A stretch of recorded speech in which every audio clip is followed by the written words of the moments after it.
ప్రేక్షక దేవుళ్లందరికీ నమస్కారం. ఈ అనంత విశ్వంలో మానవుడు ఎందుకు నిరంతరం దుఃఖంలో మునిగిపోతున్నాడు? ఎందుకు ఎన్ని పూజలు చేసినా, ఎన్ని వ్రతాలు ఆచరించినా కష్టాలు మాత్రం మనిషిని వదలడం లేదు? అసలు దరిద్రం అంటే కేవలం డబ్బు లేకపోవడమేనా? లేక అంతకు మించిన భయంకరమైన స్థితి ఏదైనా ఉందా? ఈ రోజు మనం తెలుసుకోబోయే విషయం సాధారణమైనది కాదు. ఇది ఏ పురాణంలోనూ నేరుగా రాయబడని, కేవలం గురుముఖతః మాత్రమే తెలుసుకోగలిగిన ఒక అద్భుతమైన రహస్యం. ఈ ప్రయాణం మీ జీవితాన్ని పూర్తిగా మార్చేయవచ్చు. అందుకే ఈ కథను మొదలుపెట్టే ముందు ఒక చిన్న విన్నపం. మా ఈ ధార్మిక ప్రయత్నం మీకు నచ్చితే మీ అభిమానాన్ని తప్పక తెలియజేయండి. ఇలాంటి అరుదైన ఆధ్యాత్మిక రహస్యాలు, ధర్మ సూక్ష్మాలను ఎప్పటికప్పుడు తెలుసుకోవడానికి మా ఈ కుటుంబంతో కలుస్తారని, మమ్మల్ని ప్రోత్సహిస్తారని ఆశిస్తున్నాను. ఈ కథనంలో చెప్పబోయే విషయం మీకు పూర్తిగా అర్థం కావాలంటే ఎక్కడా వదలకుండా చివరి వరకు శ్రద్ధగా వినండి. ఎందుకంటే సగం జ్ఞానం ఎప్పుడూ ప్రమాదకరమే. ఇక అసలు విషయానికి వద్దాం. మన చుట్టూ ఉన్న ప్రపంచాన్ని గమనించండి. కొందరికి కోటానుకోట్ల సంపద ఉంటుంది, కాని మనశ్శాంతి ఉండదు. మరికొందరికి ఆరోగ్యం ఉంటుంది, కాని చేతిలో చిల్లిగవ్వ ఉండదు. ఇంకొందరికి అన్ని ఉన్నా ఏదో తెలియని భయం, ఆందోళన వారిని నిరంతరం పట్టి పీడిస్తూనే ఉంటాయి. దీనినే మనం దురదృష్టమని, దరిద్రం అని పిలుస్తుంటాం. కాని పెద్దలు చెప్పిన దాని ప్రకారం దరిద్రం అంటే కేవలం ధనలేమి మాత్రమే కాదు. మనస్సుకు పట్టిన మకిలి, ఆత్మకు పట్టిన తుప్పు కూడా దరిద్రమే. ఈరోజు నేను మీకు ఒక పురాతనమైన ఇతిహాసాన్ని వినిపించబోతున్నాను. ఇది కొన్ని వేల సంవత్సరాల క్రితం హిమాలయాల సానువుల్లో జరిగిన ఒక అద్భుత ఘట్టం. ఈ కథలో ఉన్న ప్రతి మాట, ప్రతి సంఘటన మీ జీవితానికి ఏదో ఒక విధంగా అన్వయించుకునేలా ఉంటుంది. కాబట్టి మీ హృదయాన్ని తెరిచి ఉంచి వినండి. పూర్వం భరతఖండంలో ధర్మపురి అనే ఒక సుసంపన్నమైన రాజ్యం ఉండేది. ఆ రాజ్యాన్ని పరిపాలించే రాజు పేరు విక్రమసేనుడు. అతడు గొప్ప పరాక్రమవంతుడు, ధర్మాత్ముడు. ప్రజలను కన్నబిడ్డల్లా చూసుకునేవాడు. అతడి పాలనలో కరువు అంటే ఏమిటో ఎవరికీ తెలియదు. రాజ్యం సుభిక్షంగా ఉండేది. కాని విధి అనేది ఎంతటి వారినైనా పరీక్షించకుండా వదలదు కదా. ఒకానొక సమయంలో ఆ రాజ్యానికి అకస్మాత్తుగా గ్రహణం పట్టినట్లుగా కష్టాలు మొదలయ్యాయి. మొదట వానలు ఆగపోయాయి. పచ్చని పంట పొలాలు బీడువారాయి. నదులు ఎండిపోయాయి. పశువులు నీళ్లు లేక అల్లాడిపోయాయి. ప్రజలలో అకారణంగా అనారోగ్యాలు పెరిగిపోసాగాయి. రాజు విక్రమసేనుడు ఎంతో ఆవేదన చెందాడు. తన ప్రజల కష్టాలను చూడలేక దేశంలోని గొప్ప గొప్ప పండితులను, జ్యోతిష్యులను పిలిపించాడు. వారు చెప్పిన ప్రతి పరిహారాన్ని చేశాడు. ఎన్నో యాగాలు, క్రతువులు నిర్వహించాడు. దానధర్మాలు వెల్లువలా సాగాయి. కాని పరిస్థితిలో ఏమాత్రం మార్పు రాలేదు. రోజులు గడుస్తున్న కొద్దీ రాజు మనస్సులో ఆందోళన పెరిగిపోసాగింది. నేను ఏ పాపం చేశాను? ధర్మాన్ని తప్పక పాలించాను కదా. మరి నా రాజ్యానికి ఎందుకు ఈ దుస్థితి పట్టింది?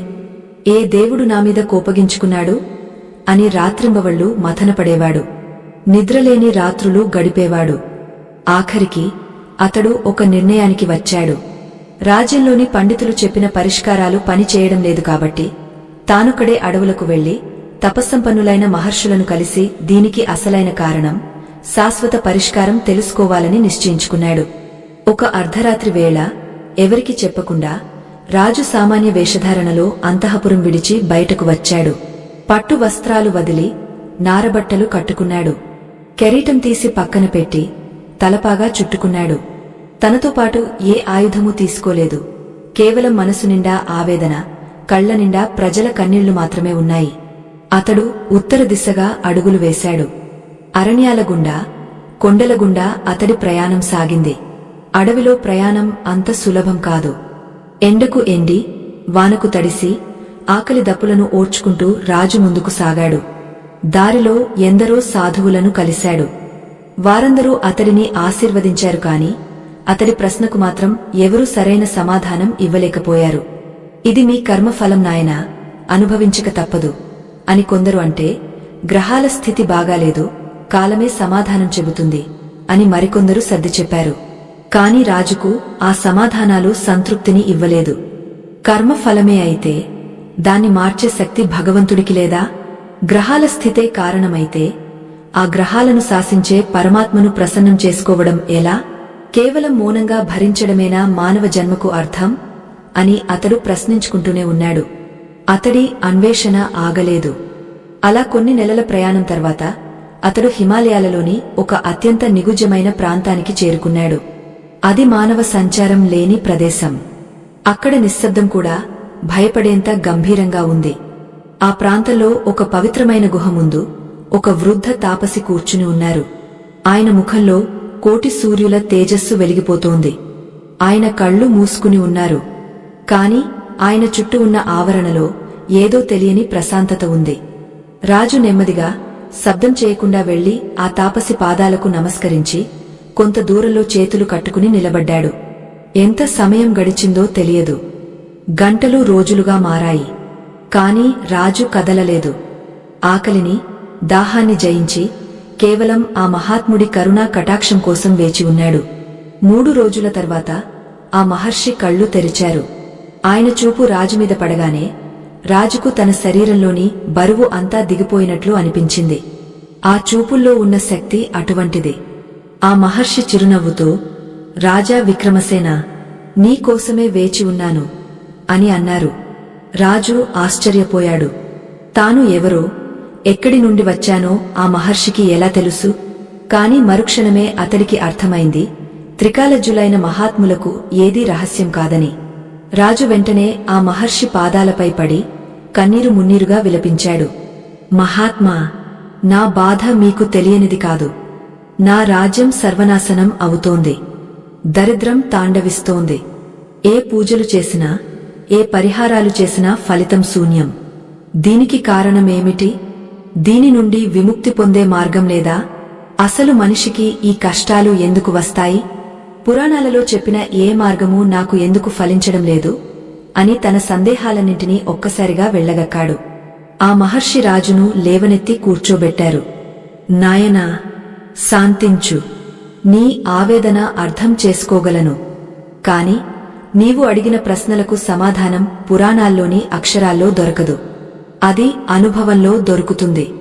నువ్వు చేసిన పూజలు, యాగాలు ఎందుకు ఫలించలేదో తెలుసా? ఎందుకంటే నువ్వు వాటిని కేవలం ఒక పని లాగా చేశావే తప్ప అందులో స్పృహ లేదు. అసలు రహస్యం అక్కడే ఉంది అని ఆయన చెప్పడం మొదలుపెట్టారు. రాజు కుతూహలంగా, స్పృహ అంటే ఏమిటి స్వామీ? నేను ఎంతో భక్తితోనే చేశాను కదా అని అడిగాడు. దానికి మహర్షి నవ్వి, భక్తి వేరు, అవసరం వేరు రాజా. నువ్వు కష్టాలు పోవాలని దేవుడిని పూజించావు. అంటే నీ దృష్టి కష్టాల మీద ఉంది, దేవుడి మీద కాదు. నీ సంకల్పం భయంలో నుండి పుట్టింది, ప్రేమలో నుండి కాదు. భయంతో చేసే ఏ పని అయినా అసంపూర్ణమే. విశ్వం యొక్క నియమం ఒకటి ఉంది. నువ్వు దేని గురించి అయితే ఎక్కువగా భయపడతావో దాన్నే నీవైపు ఆకర్షిస్తావు. నువ్వు దరిద్రాన్ని పోగొట్టుకోవాలని ఎంత ప్రయత్నిస్తే అది అంతగా నిన్ను చుట్టుముడుతుంది. ఎందుకంటే నీ మనసు నిండా దరిద్రమనే ఆలోచనే నిండి ఉంది కాబట్టి అని వివరించారు. ఈ మాటలు రాజుకు కొత్తగా అనిపించాయి. ఇంతకాలం తను చేసిన తప్పేమిటో కొద్దికొద్దిగా అర్థం కాసాగింది. మరి ఏం చేయాలి స్వామీ? ఈ చక్రవ్యూహం నుండి బయటపడటం ఎలా అని అడిగాడు. అప్పుడు ఆ మహర్షి, పరిష్కారముంది. కాని అది చాలా కఠినమైనది. అది చేయడానికి ధైర్యం కావాలి. నీకున్న సంపదను, అధికారాన్ని వదిలేయడం సులభం. కాని నీకున్న నేను అనే అహంకారాన్ని, నీ ఆలోచనలను వదిలేయడం చాలా కష్టం. అసలైన దరిద్రం బయట లేదు, మనిషి లోపల ఉంది. లోపల ఉన్న దరిద్రాన్ని వదిలితే బయట ఉన్న ఐశ్వర్యం దానంతటా అదే వస్తుంది అన్నారు. ఆ మహర్షి ఇంకా లోతుగా వివరిస్తూ, విను రాజా, మనిషి జీవితంలో 3 రకాల దరిద్రాలు ఉంటాయి. ఒకటి ఆధిభౌతిక, అంటే ధనలేమి, అనారోగ్యం వంటివి. 2 ఆధిదైవిక, అంటే గ్రహదోషాలు, ప్రకృతి వైపరీత్యాలు. 3 ఆధ్యాత్మిక, అంటే మనస్సులోని అజ్ఞానం, భయం, అసూయ. లోకంలో అందరూ మొదటి రెండింటినీ పోగొట్టుకోవడానికి ప్రయత్నిస్తారు. కాని మూడవదైన ఆధ్యాత్మిక దరిద్రాన్ని వదిలించుకోకుండా మిగిలిన 2 ఎప్పటికీ పోవు. ఇదే అసలు రహస్యం. పురాణాలు కర్మకాండల గురించి చెబుతాయి, కాని ఆ కర్మకాండలు ఫలించాలంటే మనిషి అంతరంగం ఎలా ఉండాలో చెప్పే రహస్యం గుప్తగామినిగా ఉంటుంది అని చెప్పారు. రాజు ఏకాగ్రతగా వింటున్నాడు. స్వామీ, నా అంతరంగాన్ని ఎలా శుద్ధి చేసుకోవాలి? నా ప్రజలను రక్షించడానికి నేను ఏమైనా చేయడానికి సిద్ధంగా ఉన్నాను. ఆ రహస్య మార్గం ఏమిటో ఉపదేశించండి అని వేడుకున్నాడు. అప్పుడు ఆ మహర్షి, దీనికి ఒకే ఒక మార్గముంది. అదే శూన్యస్థితి.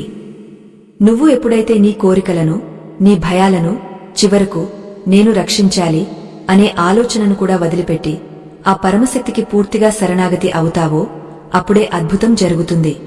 దీనినే మహాసంకల్పం అంటారు. కాని ఇది ఎలా చేయాలో చాలామందికి తెలియదు అన్నారు. ఆ మహర్షి తన కమండలం నుండి కొంచెం నీటిని తీసుకుని రాజు వైపు చల్లారు. విక్రమసేన, నీకు ఒక కథ చెబుతాను. ఇది ఈ భూమి మీద జరిగిన కథ కాదు. ఇది దేవలోకంలో సాక్షాత్తు ఇంద్రుడి సభలో జరిగిన ఒక సంవాదం నుండి పుట్టిన రహస్యం. ఒకసారి దేవతలు కూడా తమ సంపదను కోల్పోయి దరిద్రంలో కూరుకుపోయారు. అప్పుడు వారికి శ్రీమన్నారాయణుడు చెప్పిన ఒక పరమ రహస్యం ఉంది. ఆ రహస్యాన్ని ఆచరించడం వల్లే లక్ష్మీదేవి మళ్లీ వారిని వరించింది. ఆ రహస్యం మంత్రం కాదు, తంత్రం కాదు. అది ఒక మానసిక స్థితి, ఒక విశేషమైన ప్రక్రియ అని ఆపారు. రాజులో ఉత్కంఠ పెరిగిపోయింది. ఆ ప్రక్రియ ఏమిటి స్వామీ? అది మానవులకు సాధ్యమేనా అని అడిగాడు. మహర్షి గంభీరంగా రాజు కళ్లలోకి చూస్తూ, సాధ్యమే. కాని దానికి నువ్వు 5 అంచెల మెట్లు ఎక్కాలి. ప్రతి మెట్టు నీలోని ఒక మలినాన్ని కడిగివేస్తుంది. ఆ 5 మెట్లు ఎక్కిన తర్వాత నీవు చేసే చిన్న పని కూడా విశ్వాన్నే కదిలించగలదు. ఈ రోజు నువ్వు మొదటి మెట్టు గురించి తెలుసుకోవాలి. ఈ మొదటి మెట్టు పేరు స్వీకారం, అంటే అంగీకరించడం అని చెప్పారు. అంగీకరించడమా అంటే నా కష్టాలను అలాగే ఉండనివ్వమంటారా అని రాజు సందేహంగా అడిగాడు. కాదు రాజా, ఇక్కడే అందరూ పొరపాటు పడుతున్నారు. స్వీకారం అంటే ఓటమిని ఒప్పుకోవడం కాదు. ఉన్న పరిస్థితిని ద్వేషించకుండా, నిందించకుండా ఇది ఒక సత్యం అని గ్రహించడం. నీవు ఎప్పుడైతే నాకు ఈ కష్టం ఎందుకు వచ్చింది అని ఏడుస్తావో నువ్వు ఆ కష్టానికి బలాన్ని ఇస్తున్నావు. కాని ఎప్పుడైతే ఇది వచ్చింది, సరే ఇప్పుడు నేను ఏం చేయగలను అని స్థిరంగా నిలబడతావో అప్పుడు ఆ కష్టం దాని బలాన్ని కోల్పోతుంది. ఇది వినడానికి చిన్న విషయంగా అనిపించవచ్చు, కాని దీని వెనుక ఉన్న శక్తి అపారం అని వివరించారు. మహర్షి ఇంకా ఇలా కొనసాగించారు. విక్రమసేన, ఒక విషయాన్ని బాగా గుర్తుపెట్టుకో. నీ జీవితంలో జరిగే ప్రతి సంఘటనకు 2 కారణాలు ఉంటాయి.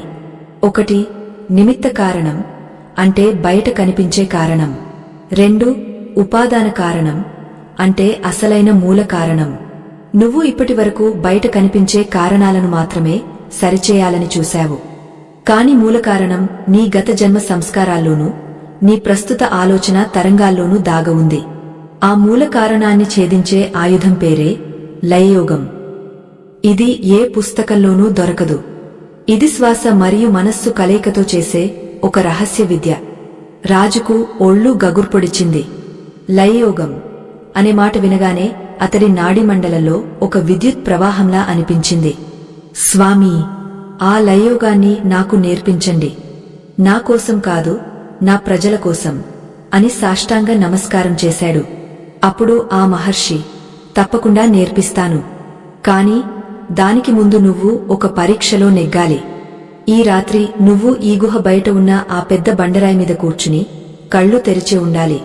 ఎన్ని భయంకరమైన రూపాలు కనిపించినా, ఎన్ని శబ్దాలు వినిపించినా నువ్వు కదలకూడదు, భయపడకూడదు. నీ మనస్సులో ఒక్క ప్రతికూల ఆలోచన వచ్చినా నువ్వు ఈ విద్యకు అనర్హుడివి అవుతావు అని హెచ్చరించారు. అది అమావాస్య రాత్రి. కటిక చీకటి. అడవి మృగాల అరుపులు వినిపిస్తున్నాయి. గాలి కూడా భయపెట్టేలా వీస్తోంది. రాజు ఆ బండరాయి మీద కూర్చున్నాడు. అతడికి భయం వేయడం సహజం. కాని గురువుగారి మాటలను గుర్తుచేసుకుని స్థిరంగా కూర్చున్నాడు. సమయం గడుస్తోంది. అర్ధరాత్రి దాటిన తర్వాత అకస్మాత్తుగా రాజు ముందు ఒక భయంకరమైన దృశ్యం కనిపించింది. అది అతడి రాజధాని నగరం మంటల్లో కాలిపోతున్న దృశ్యం. ప్రజలు హాహాకారాలు చేస్తున్నారు. తన భార్యాపిల్లలు మంటల్లో చిక్కుకుని ఆర్తనాదాలు చేస్తున్నారు. ఆ దృశ్యం చూడగానే రాజు గుండె ఆగపోయినంత పనైంది. అయ్యో, నా రాజ్యం అని లేవబోయాడు. కాని మరుక్షణమే గురువుగారి మాట గుర్తుకు వచ్చింది. ఇది పరీక్ష, ఇది నిజం కాదు. నా మనస్సులోని భయమే ఇలా కనిపిస్తోంది అని తనను తాను నియంత్రించుకున్నాడు. కళ్ళు గట్టిగా మూసుకుని తన ఇష్టదైవాన్ని స్మరించుకోవడం మొదలుపెట్టాడు. అలా ఎంతసేపు గడిచిందో తెలియదు. నెమ్మదిగా ఆ అరుపులు తగ్గాయి. మంటలు ఆరిపోయాయి.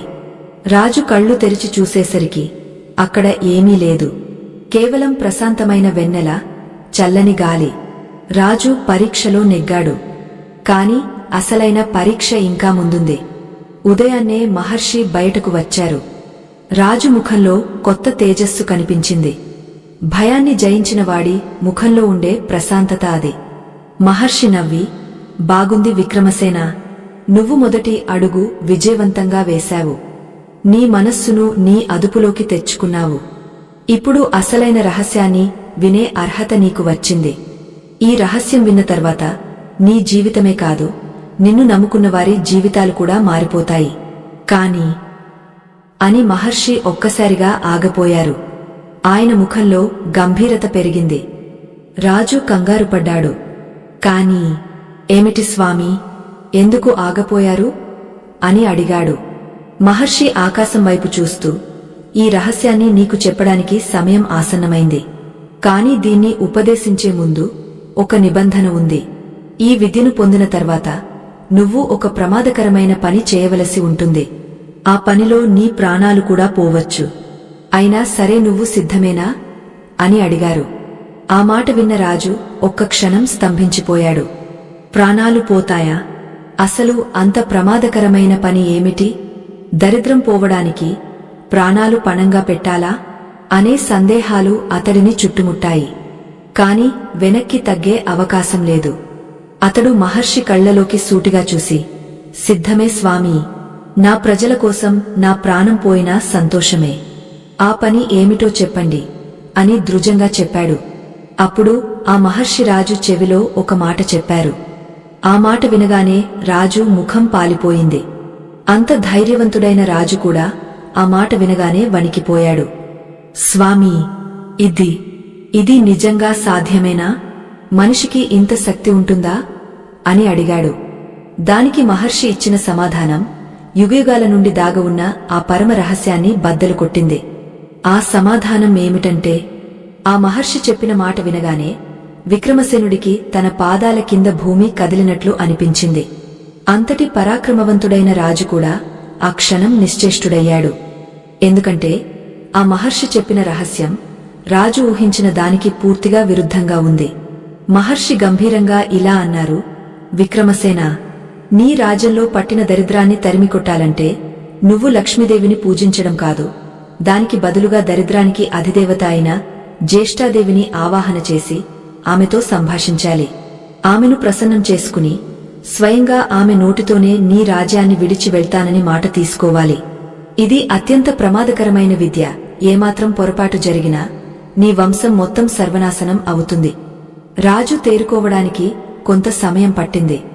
సాధారణంగా ఎవరైనా కష్టాలు పోవాలంటే శుభకార్యాలు చేస్తారు, దేవతలను పూజిస్తారు. కాని సాక్షాత్తు ఆ అశుభాన్ని, ఆ దరిద్రాన్ని పిలిచి మాట్లాడటం అంటే మృత్యువుతో చెలగాటం ఆడటమే. రాజు వణికిపోతున్న స్వరంతో, స్వామీ, ఇది వినడానికే భయంగా ఉంది. అసలు ఆ తల్లిని ఎవరైనా ఆవాహన చేస్తారా? ఆమె వస్తే అంతా నాశనం అవుతుంది కదా, మరి ఆమెను పిలిచి ఏం సాధిస్తాం అని తన సందేహాన్ని వ్యక్తం చేశాడు. అప్పుడు ఆ మహర్షి ఒక చిరునవ్వు నవ్వి రాజుకు ధైర్యం చెబుతూ ఇలా వివరించారు.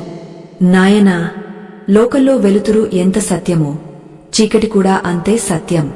మనం చీకటిని ద్వేషిస్తాం, కాని చీకటి లేకపోతే వెలుతురుకు విలువలేదు. నీ రాజ్యంలో దరిద్రం తాండవిస్తోంది అంటే దానికి కారణం లక్ష్మీదేవి రాకపోవడం కాదు, జ్యేష్ఠాదేవి అక్కడ తిష్ట వేయడం. ఆమె అనుమతి లేకుండా, ఆమె స్థానాన్ని ఖాళీ చేయకుండా నువ్వు కోటి యాగాలు చేసినా లక్ష్మీదేవి అక్కడికి రాలేదు. ఒక గదిలో చెత్త నిండి ఉంటే ముందు ఆ చెత్తను బయట పడేయాలి, కాని సుగంధ ద్రవ్యాలు జల్లితే ప్రయోజనముండదు కదా. ఇది కూడా అంతే. మహర్షి మాటలోని అంతరార్థం రాజుకు ఇప్పుడే అర్థమవుతోంది. సమస్యను దాచిపెట్టడం కాదు, దాన్ని ఎదుర్కోవాలి అనే సత్యం బోధపడింది. కాని స్వామీ, ఆ దేవతను ఎలా ప్రసన్నం చేసుకోవాలి? ఆమె కోపం వస్తే తట్టుకునే శక్తి నాకు ఉందా అని అడిగాడు. మహర్షి, శక్తి నీ శరీరంలో లేదు, నీ సంకల్పంలో ఉంది. ఈ రోజు రాత్రి నువ్వు కాలభైరవకోన అనే ప్రాంతానికి వెళ్ళాలి. అక్కడ ఒక పురాతనమైన మర్రి చెట్టు ఉంది. ఆ చెట్టు కింద కూర్చుని నేను చెప్పే లయయోగ క్రియ ద్వారా నీ ప్రాణశక్తిని సుషుమ్నా నాడిలోకి మళ్లించాలి. అప్పుడు నీకు భౌతిక ప్రపంచం మాయమై సూక్ష్మ ప్రపంచం కనిపిస్తుంది. అక్కడ ఆమె నీకు దర్శనమిస్తుంది అని చెప్పారు. ఆ రోజు పగలు మొత్తం రాజు ఆ కఠినమైన క్రియకు సిద్ధమయ్యాడు. ఆహారం తీసుకోలేదు, మంచి నీళ్లు కూడా ముట్టలేదు. కేవలం మౌనంగా ఉంటూ తన శ్వాసను గమనిస్తూ గడిపాడు. సాయంత్రం అయ్యేసరికి అడవిలో వాతావరణం మారిపోయింది. పక్షుల కిలకిలారావాలు ఆగపోయాయి. ఏదో తెలియని నిశ్శబ్దం ఆవరించింది. మహర్షి రాజుకు రక్షణగా ఒక రక్షరేఖను గీశారు. విక్రమసేన, గుర్తుపెట్టుకో, నువ్వు ఆ మర్రి చెట్టు కింద కూర్చున్న తర్వాత తెల్లవారే వరకు ఆ గీత దాటి బయటకు రాకూడదు. ఏది కనిపించినా, ఎవరు పిలిచినా సరే ఆ గీత దాటావంటే నీ మరణం తథ్యం. నీ మనస్సులో భయం అనే బీజం పడకూడదు అని హెచ్చరించి పంపించారు. రాజు ఆ దట్టమైన అడవిలో కాలభైరవకోన వైపు ఒంటరిగా నడవడం మొదలుపెట్టాడు. అడుగుతీసి అడుగు వేస్తుంటే ఎండుటాకులు నలిగే శబ్దం కూడా ఉరుములా వినిపిస్తోంది. చుట్టూ ఉన్న చెట్లు వింత ఆకారాల్లో కనిపిస్తున్నాయి. కొంత దూరం వెళ్లేసరికి ఒక భారీ మర్రి చెట్టు కనిపించింది. దాని ఊడలు భూమిని తాకుతూ ఒక పెద్ద గుహలాగా తయారైంది. ఆ ప్రాంతం అంతా ఒక రకమైన దుర్వాసన, మరోపక్క వింతైన సుగంధం కలగలిసి వస్తోంది. రాజు గుండె ధైర్యం చేసుకుని ఆ చెట్టు కింద మహర్షి చెప్పిన ఆసనంలో కూర్చున్నాడు. కళ్ళు మూసుకున్నాడు. మహర్షి నేర్పించిన లయయోగ క్రియను ప్రారంభించాడు. మొదట శ్వాసను నెమ్మదిగా తీసుకుంటూ నాభి దగ్గర మనస్సును లగ్నం చేశాడు. గాలిని లోపల కుంభించి ప్రాణశక్తిని పైకి లాగడం మొదలుపెట్టాడు. మొదట ఏమీ అనిపించలేదు. కాని సమయం గడుస్తున్న కొద్దీ శరీరంలో విపరీతమైన వేడి పుట్టడం మొదలైంది. నరనరాల్లో రక్తం ఉడుకుతున్నట్లు అనిపించింది. చెమటతో శరీరం తడిసిపోయింది. అయినా రాజు కదలలేదు. అతడి లక్ష్యం ఒక్కటే, తన ప్రజల కష్టాలు పోవాలి. సుమారు అర్ధరాత్రి దాటిన సమయం. అకస్మాత్తుగా అడవిలో వాతావరణం ఒక్కసారిగా మారిపోయింది. గాలి వేగం పెరిగింది. చెట్లు ఊగపోసాగాయి. ఆ మర్రి చెట్టు పైనుండి వింత వింత శబ్దాలు వినిపించసాగాయి. ఎవరో నవ్వుతున్నట్లు, ఎవరో ఏడుస్తున్నట్లు, ఇంకెవరో గొలుసులతో బంధించబడినట్లు శబ్దాలు. రాజు ఏకాగ్రత చెదిరిపోవడానికి సిద్ధంగా ఉంది. కాని అతడు తన గురువు పాదాలను మనసులో తలచుకుని ఓం అనే శబ్దాన్ని నాభికమలం నుండి ఉచ్చరించడం మొదలుపెట్టాడు. ఆ నాదం అతడి చుట్టూ ఒక కవచంలా మారింది. అప్పుడు జరిగింది ఆ వింత. రాజు కళ్ళు మూసుకునే ఉన్నాడు, కాని అతడికి చుట్టూ ఉన్నదంతా స్పష్టంగా కనిపిస్తోంది. దీనినే దివ్యదృష్టి లేదా మనఃచక్షువు అంటారు. అతడికి ఎదురుగా ఆ చీకటిలో నుండి ఒక ఆకారం రూపుదిద్దుకోవడం కనిపించింది. ఆకారం చూడటానికి అందంగా లేదు, అలాగని భయంకరంగానూ లేదు.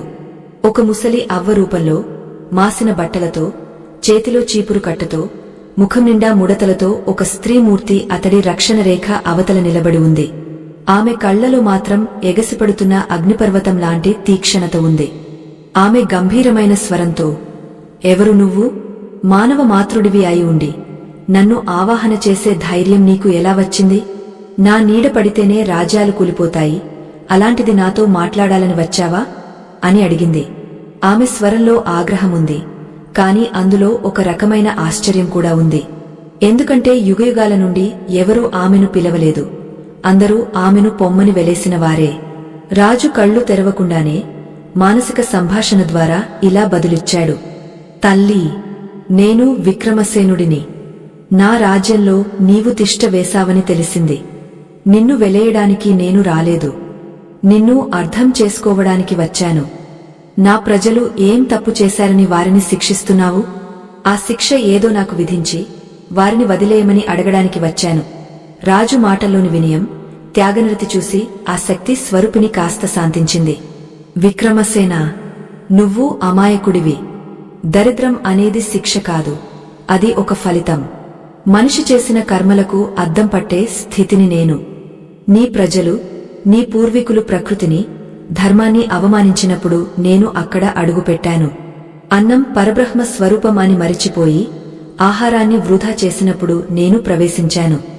స్త్రీలను గౌరవించడం మానేసి వారి కన్నీళ్లకు కారణమైనప్పుడు నేను స్థిరపడ్డాను. ఇప్పుడు నన్ను వెళ్ళమంటే ఎలా వెళ్తాను? నేను వెళ్లాలంటే నా స్థానాన్ని భర్తీ చేసే శక్తి ఏదైనా ఉండాలి కదా అని ఆమె ప్రశ్నించింది. రాజుకు ఇప్పుడు అసలు విషయం అర్థమైంది. తన రాజ్యంలో జరిగిన తప్పులు తన దృష్టికి రాలేదు.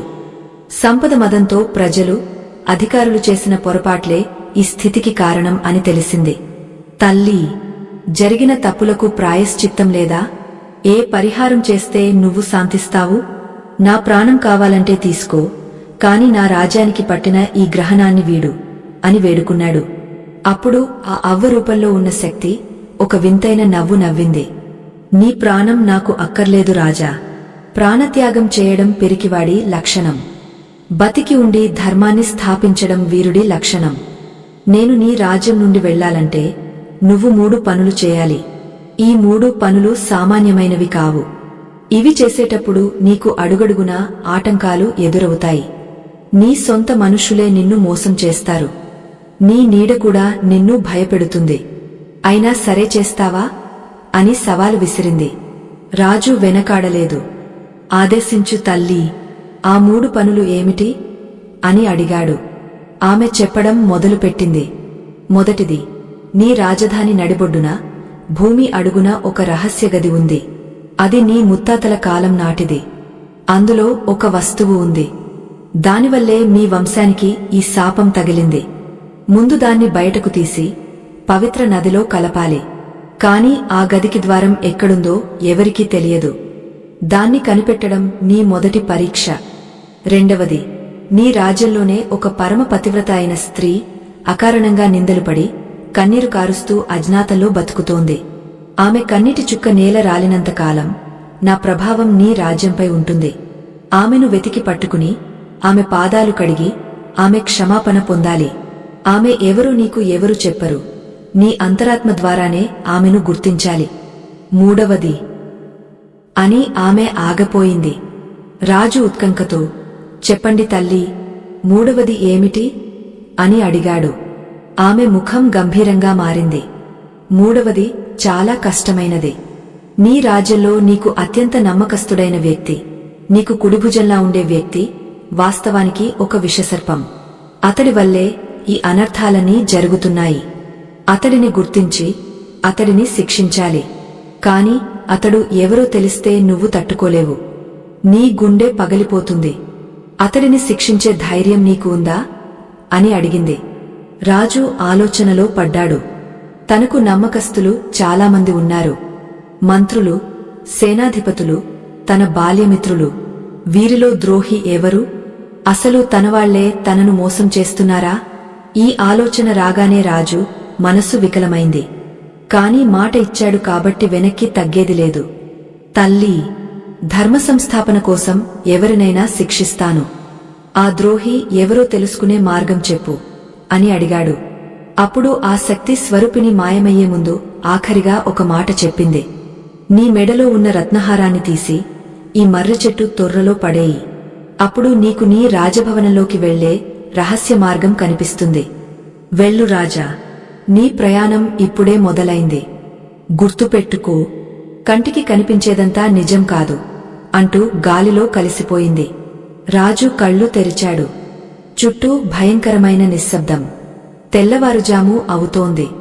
తన ఒళ్లంతా చెమటతో తడిసిపోయి ఉంది. కాని మనసులో మాత్రం వజ్రసంకల్పం నాటుకుపోయింది. వెంటనే తన మెడలోని అత్యంత విలువైన రత్నహారాన్ని తీసి ఏమాత్రం ఆలోచించకుండా ఆ మర్రి చెట్టు తొర్రలో పడేశాడు. అది లోపలికి పడగానే భూమి స్వల్పంగా కంపించింది. చెట్టు వేర్ల మధ్య నుండి ఒక సొరంగ మార్గం బయటపడింది. అది ఎక్కడికి దారితీస్తుందో తెలియదు. కాని మహర్షి మాట, ఆ దేవత మాట నమ్మి రాజు ఆ సొరంగంలోకి అడుగుపెట్టాడు. ఆ సొరంగం కటిక చీకటిగా ఉంది.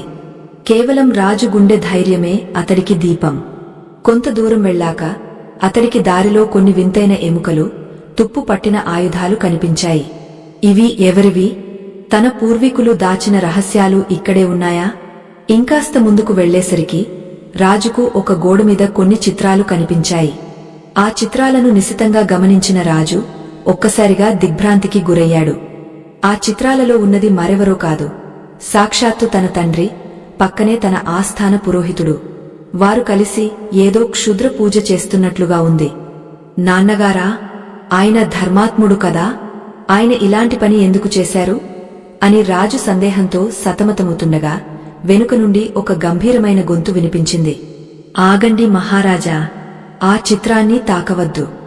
దాన్ని తాకితే మీ ప్రాణాలు గాలిలో కలిసిపోతాయి. రాజు ఉలిక్కిపడి వెనక్కి తిరిగాడు. అక్కడ నిలబడి ఉన్న వ్యక్తిని చూడగానే రాజు నోట మాట రాలేదు. ఎందుకంటే ఆ వ్యక్తిని రాజు చనిపోయాడని ఎప్పుడో నమ్మాడు. అతడు మరెవరో కాదు, 10 సంవత్సరాల క్రితం యుద్ధంలో మరణించాడని భావించిన తన సొంత తమ్ముడు. అతడి శరీరం నిండా గాయాలు ఉన్నాయి, కళ్లలో నిప్పులు ఉన్నాయి, చేతిలో పదునైన కత్తి ఉంది. తమ్ముడు, నువ్వా? నువ్వు బతికే ఉన్నావా? మరి ఇన్నాళ్లు ఎక్కడున్నావు? అసలు ఏం జరుగుతోంది ఇక్కడ అని రాజు ఆనందంతో, ఆశ్చర్యంతో అడిగాడు. కాని తమ్ముడి ముఖంలో ఆనందం లేదు. అతడు కత్తిని రాజు వైపు చూపిస్తూ, అన్నయ్యా, నన్ను క్షమించు. నిన్ను ఇక్కడి నుండి ప్రాణాలతో పోనివ్వకూడదని నాకు ఆజ్ఞ ఉంది. ఈ రహస్యం బయటపడకూడదు అన్నాడు కర్కశంగా. సొంత తమ్ముడే తనను చంపడానికి సిద్ధపడ్డాడా? దరిద్ర దేవత చెప్పిన ద్రోహి తన తమ్ముడేనా? లేక దీని వెనుక ఇంకా పెద్ద కుట్రదాగ ఉందా? అసలు ఆ చిత్రంలో తన తండ్రి చేస్తున్న పూజ ఏమిటి? ఆ సొరంగంలోని అలుముకున్న చీకటిలో తన సొంత తమ్ముడి చేతిలోని కత్తి తళతళలాడుతుంటే విక్రమసేనుడి గుండె ముక్కలైనంత పనైంది. మరణం ఎదురుగా ఉందని కాదు, తన రక్తాన్ని పంచుకు పుట్టిన తమ్ముడే తన ప్రాణం తీయడానికి సిద్ధపడ్డాడనే నిజం అతడిని కృంగదీసింది. ఆ క్షణంలో రాజుకు భయం కన్నా జాలి ఎక్కువగా వేసింది. అతడు తన చేతులు పైకి ఎత్తి శాంతంగా తమ్ముడి కళ్లలోకి చూశాడు. జగదీశ్వరా, నువ్వు నన్ను చంపాలనుకుంటే చంపేయ్. రాజ్యం కోసం నా ప్రాణం పోతే అంతకంటే భాగ్యం నాకు లేదు. కాని చనిపోయే ముందు ఒక్క నిజం చెప్పు. చనిపోయాడని అందరూ నమ్మిన నా తమ్ముడు ఈ చీకటి గుహలో, ఈ అస్థిపంజరాల మధ్య ఇన్నాళ్లు ఎందుకు దాక్కున్నాడు? మన నాన్నగారి చిత్రపటం దగ్గర కత్తి పట్టుకుని ఎందుకు కాపలా కాస్తున్నాడు?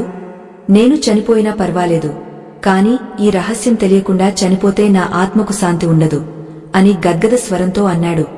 ఆ మాటలు వినగానే కఠినంగా ఉన్న తమ్ముడి ముఖ కవళికలు మారాయి. చేతిలోని కత్తి వణికింది. కళ్లలో నుండి నీళ్లు గిర్రున తిరిగాయి. అన్నయ్యా అంటూ కత్తిని నేల జారవిడిచి విక్రమసేనుడి కాళ్లమీద పడ్డాడు. నన్ను క్షమించు అన్నయ్యా, నేను ద్రోహిని కాదు. నిన్ను రక్షించడానికే ఇన్నాళ్లు శవమై బతికాను. నాన్నగారు చేసిన ఒక తప్పును కప్పిపుచ్చడానికి, మన వంశాన్ని నాశనం కాకుండా కాపాడటానికి నేను ఈ నరకంలో కాపలా ఉంటున్నాను అని బోరున విలపించాడు. విక్రమసేనుడు వెంటనే తమ్ముడిని లేవనెత్తి గుండెలకు హత్తుకున్నాడు. 10 ఏళ్ల తర్వాత కలిసిన ఆ అన్నదమ్ముల కలయికకు ఆ రాతి గోడలు కూడా కరిగేంత సాక్ష్యంగా నిలిచాయి.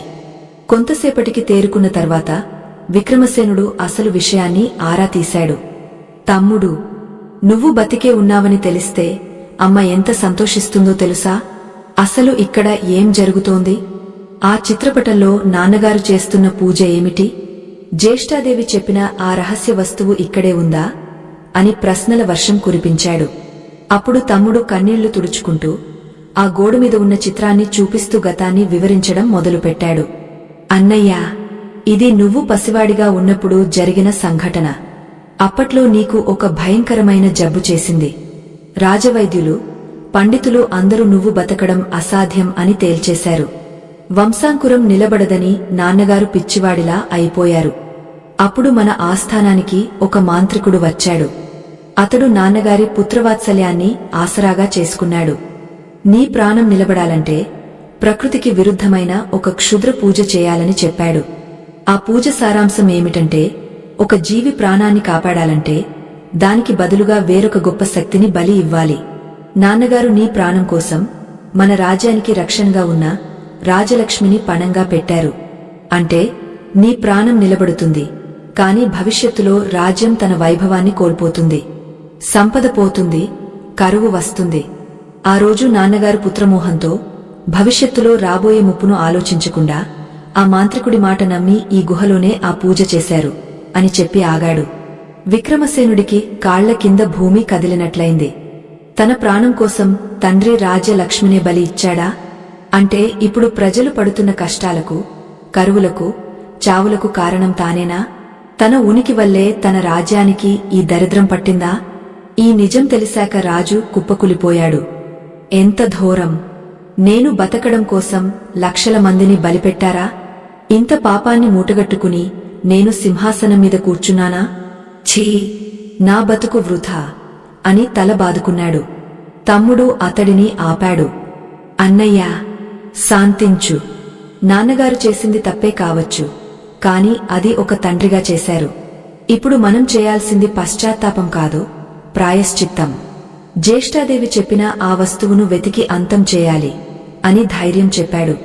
ఆ వస్తువు ఎక్కడుంది అని రాజు అడిగాడు. తమ్ముడు ఆ గుహలో ఒక మూల ఉన్న చిన్న రాతి తలుపును చూపించాడు. అన్నయ్యా, ఆ గదిలో ఉంది, కాని అక్కడికి వెళ్లడం సాధ్యం కాదు. ఆ గది నిండా విషవాయువులు ఉన్నాయి. అక్కడ అడుగు పెడితే క్షణాల్లో ప్రాణం పోతుంది. అందుకే నేను ఇన్నాళ్లు బయట కాపలా కాస్తున్నాను. ఎవరైనా తెలియక లోపలికి వెళ్తే చనిపోతారని భయం అన్నాడు. విక్రమసేనుడు లేచి నిలబడ్డాడు. అతడి కళ్లలో ఇప్పుడు బాధలేదు, కేవలం కర్తవ్యం మాత్రమే ఉంది. నా వల్ల వచ్చిన కష్టాన్ని నేనే తొలగించాలి. విషవాయువు అయినా సరే, మృత్యువు అయినా సరే నేను వెళ్తాను అని ముందుకు కదిలాడు. మహర్షి నేర్పించిన లయయోగం ఇప్పుడు రాజుకు గుర్తుకొచ్చింది. శ్వాసను నియంత్రించడం ద్వారా విషాన్ని కూడా తట్టుకునే శక్తి వస్తుందని గురువుగారు చెప్పారు. రాజు పద్మాసనంలో కూర్చుని ప్రాణాయామం ద్వారా తన ఊపిరితిత్తుల్లో గాలిని నింపి కుంభక స్థితిలో గాలిని లోపల బంధించి ఆ రాతి తలుపును తెరిచాడు. లోపల నుండి ఆకుపచ్చని పొగలు కక్కుతూ భయంకరమైన వాసన వచ్చింది. సాధారణ మనిషి అయితే ఆ వాసనకే చనిపోయేవాడు. కాని రాజు తన సంకల్ప బలంతో శ్వాస తీసుకోకుండానే లోపలికి అడుగుపెట్టాడు. ఆ గది మధ్యలో ఒక చిన్న పీకెం మీద నల్లటి వస్త్రంలో చుట్టబడిన ఒక ఇనుప పెట్టె ఉంది. అదే ఆ శపించబడిన వస్తువు. రాజు అడుగులో అడుగు వేసుకుంటూ ఆ పీహం దగ్గరకు వెళ్లాడు. ఆ పెట్టెను తాకగానే అతడి చేతికి వేల తేళ్లు ఒక్కసారిగా కుట్టినంత నొప్పి కలిగింది. అది సాధారణ నొప్పి కాదు, ఆ పెట్టెలో ఉన్న ప్రతికూల శక్తి అది. రాజు పళ్ళు బిగబట్టి ఆ పెట్టెను చేతుల్లోకి తీసుకున్నాడు. వెంటనే వెనక్కి తిరిగి ఊపిరి బిగబట్టి బయటకు పరుగెత్తాడు. బయటకు రాగానే తలుపు మూసేసి నేలమీద పడి గట్టిగా గాలి పీల్చుకున్నాడు. అతడి శరీరం నల్లగా మారిపోయింది, కాని ప్రాణం నిలిచింది. తమ్ముడు వెంటనే నీళ్లు చల్లి రాజును లేపాడు. అన్నయ్యా, సాధించావు అని ఆనందంతో అరిచాడు. రాజు ఆ పెట్టెను తెరిచాడు. అందులో ఎండిపోయిన, బూజు పట్టిన కొన్ని వస్తువులు ఉన్నాయి. అవి తన బాల్యంలో వాడిన బట్టలు, వెంట్రుకలు మరియు కొన్ని ఎముకలు. జ్యేష్ఠాదేవి చెప్పినట్లుగా రాజు వాటిని పక్కనే ఉన్న పాతాళ గంగ, భూగర్భ జలధార లో నిమజ్జనం చేశాడు. అవి నీటిలో కలవగానే నీరు బుడగలు కక్కుతూ మరిగింది. కొద్దిసేపటికి శాంతించింది. గుహలోని దుర్వాసన పోయి ఒక పవిత్రమైన గంధం వాసన రావడం మొదలైంది. మొదటి పని పూర్తయింది. రాజుకు సగం భారం దిగిపోయినట్లు అనిపించింది. కాని అసలైన సవాలు ఇంకా ఉంది. తమ్ముడు, మొదటి పని అయిపోయింది, ఇప్పుడు రెండో పని. జ్యేష్ఠాదేవి చెప్పింది, మన రాజ్యంలో ఒక గొప్ప పతివ్రత అకారణంగా నిందలు పడి ఏడుస్తోందని. ఆమె కన్నీరు పడినంత కాలం దరిద్రం పోదని చెప్పింది. ఆమె ఎవరో నీకు తెలుసా? మన రాజ్యంలో అంతటి కష్టం ఎవరికి వచ్చింది అని అడిగాడు. తమ్ముడి ముఖం మళ్లీ వాడిపోయింది. అతడు తలదించుకుని, అన్నయ్యా, ఆ విషయం కూడా నాకు తెలుసు, కాని అది వింటే నువ్వు తట్టుకోలేవు. ఆ పతివ్రత మరెవరో కాదు, మన రాజ్యానికి మహారాణిగా ఉండాల్సిన మన పెద్దమ్మగారు సుగుణవతి దేవి అని చెప్పాడు. రాజు ఆశ్చర్యపోయాడు. పెద్దమ్మగారా? ఆమె కాశీయాత్రకు వెళ్లి అక్కడే పరమపదించారు అని కదా నాన్నగారు చెప్పారు అని అడిగాడు. లేదు అన్నయ్యా, అది అబద్ధం. నాన్నగారు ఆ క్షుద్ర పూజ చేసేటప్పుడు పెద్దమ్మగారు దాన్ని తీవ్రంగా వ్యతిరేకించారు. ధర్మానికి విరుద్ధంగా రాజ్యం కోసం, వారసుడి కోసం ఇలాంటి పనులు చేయొద్దు అని ఆమె నాన్నగారిని నిలదీశారు. ఆమె ఉంటే ఈ పూజ జరగనివ్వదని భయపడి నాన్నగారు మరియు ఆస్థాన పురోహితుడు కలిసి ఆమె మీద ఒక నీచమైన నింద వేశారు. ఆమెకు మతిస్థిమితం లేదని ముద్రవేసి రాజ్య పొలిమేరల్లో ఉన్న కుష్టు రోగుల ఆశ్రమంలో ఆమెను బంధించారు. ఆమె ఇన్నాళ్లుగా అక్కడే, ఆ నరకంలోనే ధర్మాన్ని నమ్ముకుని బతుకుతోంది. ఆమె కన్నీరు ప్రతిరోజూ ఈ మట్టిలో కలుస్తోంది. అందుకే మన రాజ్యానికి ఈ గతి పట్టింది అని నిజం చెప్పాడు. విక్రమసేనుడి రక్తం మరిగిపోయింది. తన తండ్రి ఇంతటి ఘోరానికి ఒడిగట్టాడా? ఒక తల్లి లాంటి స్త్రీని ధర్మాన్ని చెప్పినందుకు కుష్టు రోగుల మధ్య పడేశారా? రాజు కళ్లలో అగ్ని రగులుకుంది. వెంటనే వెళ్ళాలి, ఇప్పుడే వెళ్ళాలి. ఆమె కాళ్లు కడిగి నా తలమీద చల్లుకుంటే తప్ప ఈ పాపం పోదు, దారి చూపించు అని ఆజ్ఞాపించాడు. తమ్ముడు ఒక రహస్య మార్గాన్ని చూపించాడు. అన్నయ్యా, ఈ సొరంగం చివరి ద్వారం నేరుగా రాజభవనంలోని అంతఃపురానికి వెళ్తుంది. అక్కడి నుండి మనం ఎవరికీ తెలియకుండా బయటపడొచ్చు అని చెప్పాడు. ఇద్దరూ ఆ సొరంగ మార్గంలో వేగంగా నడిచారు. వారి మనసుల్లో ఆగ్రహం, ఆవేదన పోటీ పడుతున్నాయి. సొరంగం చివర మెట్లు ఉన్నాయి. అవి పైకి దారితీస్తున్నాయి. పైన ఒక రాతి పలక ఉంది. తమ్ముడు దాన్ని నెమ్మదిగా పక్కకు జరిపాడు. అది ఒక గదిలో మంచం కింద ఉన్న రహస్య ద్వారం. ఇద్దరూ నెమ్మదిగా పైకి వచ్చారు. ఆ గది అలంకరణ చూడగానే రాజుకు అర్థమైంది. అది సాక్షాత్తు తన ధర్మపత్ని మహారాణి గది అని. అర్ధరాత్రి సమయం కాబట్టి రాణి నిద్రపోతూ ఉంటుంది అనుకున్నాడు. కాని గదిలో దీపాలు వెలుగుతున్నాయి. ఎవరో మాట్లాడుతున్న శబ్దాలు వినిపిస్తున్నాయి. రాజు తమ్ముడికి సైగ చేసి నిశ్శబ్దంగా గోడ వెనుక దాక్కుని వినమని చెప్పాడు. ఆ గదిలో మహారాణి ఒక్కతే లేదు. ఆమెతో పాటు మరొక వ్యక్తి ఉన్నాడు. ఆ వ్యక్తి గొంతు వినగానే విక్రమసేనుడి గుండె ఆగపోయినంత పనైంది. ఆ గొంతు మరెవరో కాదు, రాజుకు కుడిభుజంలా ఉండే, రాజు చిన్నప్పటి స్నేహితుడు, రాజ్య సర్వసైన్యాధ్యక్షుడు అయిన వీరభద్రుడు. వీరభద్రుడు రాణితో ఇలా అంటున్నాడు. మహారాణి, ఇక ఆలస్యం చేయడం ప్రమాదం. రాజుగారు అడవుల్లోకి వెళ్లి చాలా రోజులైంది. బహుశా ఏదో ఒక పులివాత పడి ఉంటారు, లేదా పిచ్చివాడై తిరిగి రావచ్చు. ఇదే సరైన సమయం. రేపు ఉదయమే మనం రాజు మరణించినట్లు ప్రకటించి అధికారాన్ని హస్తగతం చేసుకోవాలి. ఆ ముసలి మంత్రి అడ్డుపడితే వాడిని కూడా ఆ కుష్టు ఆశ్రమానికి పంపించేద్దాం, ఆ సుగుణవతిలాగా. ఆ మాటలకు మహారాణి నవ్వుతూ, వీరభద్రా, నువ్వు చెప్పింది నిజమే. ఆ విక్రమసేనుడు ఉన్నంతకాలం మనం అనుకున్నది సాధించలేకపోతున్నాం. ఈ కరువు, ఈ కష్టాలు మనకు కలిసొచ్చాయి. ప్రజలు రాజును అసహ్యించుకుంటున్నారు. ఇదే అదనుగా మనం సింహాసనం ఎక్కాలి. ఆ తర్వాత ఆ పక్క రాజ్యం వాళ్లతో చేతులు కలిపి మన సంపదను అక్కడికి తరలిద్దాం అని సమాధానమిచ్చింది. గోడ వెనుక ఉన్న విక్రమసేనుడికి తన చెవులను తానే నమ్మలేకపోయాడు. తాను ప్రాణంగా ప్రేమించిన భార్య, తన నీడలా ఉండే స్నేహితుడు, ఇద్దరు కలిసి తన మరణాన్ని కోరుకుంటున్నారా? తన రాజ్యాన్ని శత్రువులకు అమ్మేయాలని చూస్తున్నారా? జ్యేష్ఠాదేవి చెప్పిన మూడవ పని, నీకు అత్యంత నమ్మకస్తుడైన వ్యక్తే విషసర్పం అని చెప్పిన మాట అక్షరాలా నిజమైంది. కాని ద్రోహి ఒక్కరు కాదు, ఇద్దరు. అందులో ఒకరు తన అర్ధాంగా. తమ్ముడు ఆవేశంతో కత్తి తీయబోయాడు. కాని విక్రమసేనుడు అతడిని వారించాడు. ఇప్పుడు ఆవేశపడితే లాభం లేదు.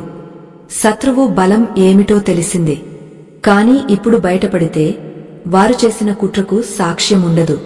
అంతేకాక ఇంకా రెండవ పని, సుగుణవతి దేవిని కలవడం పూర్తి కాలేదు. ఆ పని పూర్తి కాకుండా వీళ్లను శిక్షిస్తే రాజ్యానికి పట్టిన దరిద్రం పోదు.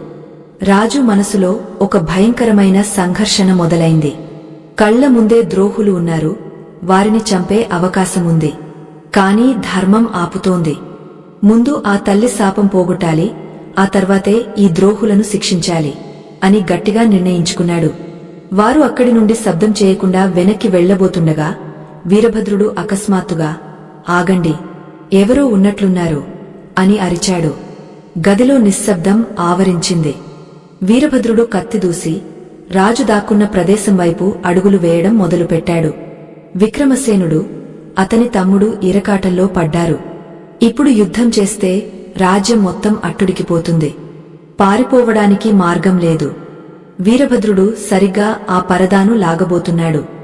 అదే జరిగితే రాజు బతికే ఉన్నాడని తెలిసిపోతుంది. వారి కుట్ర బయటపడుతుంది. కాని రాజు ఇంకా సిద్ధంగా లేడు. సరిగ్గా ఆ క్షణంలో బయట నుండి ఒక పెద్ద గంట శబ్దం వినిపించింది. అది ప్రమాద హెచ్చరిక గంట. రాజభవనం మొత్తం ఉలిక్కిపడింది. శత్రువులు దాడి చేశారు, శత్రువులు దాడి చేశారు అని సైనికుల అరుపులు వినిపించసాగాయి. వీరభద్రుడు కంగారుగా ఆగపోయాడు. ఇప్పుడు దాడి ఎవరు చేశారు? మన ప్రణాళికలో ఇది లేదే అని రాణి వైపు చూశాడు. విక్రమసేనుడికి అర్థమైంది. ఇది దైవ సంకల్పం.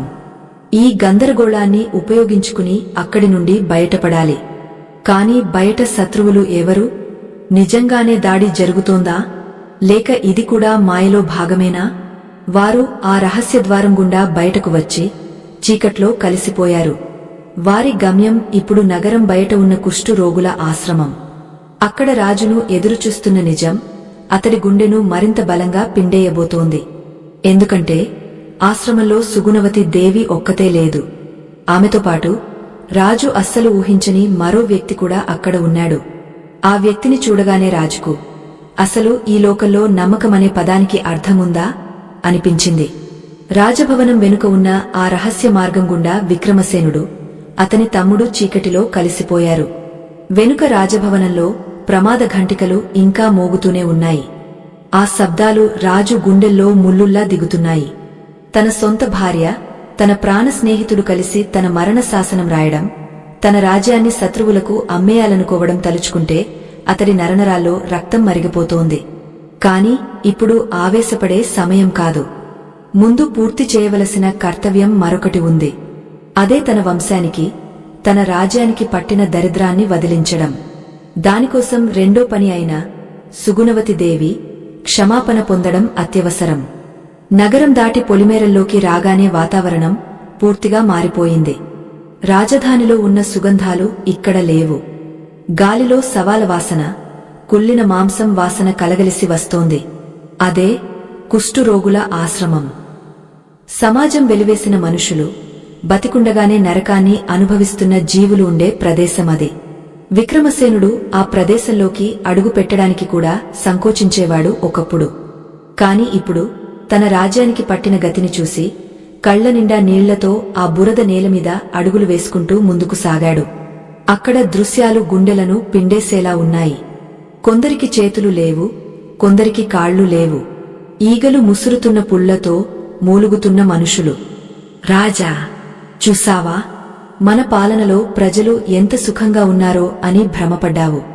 కాని మన పాపాలకు ఫలితం వీరు అనుభవిస్తున్నారు అని తమ్ముడు రాజుకు ఆ దయనీయ స్థితిని చూపించాడు.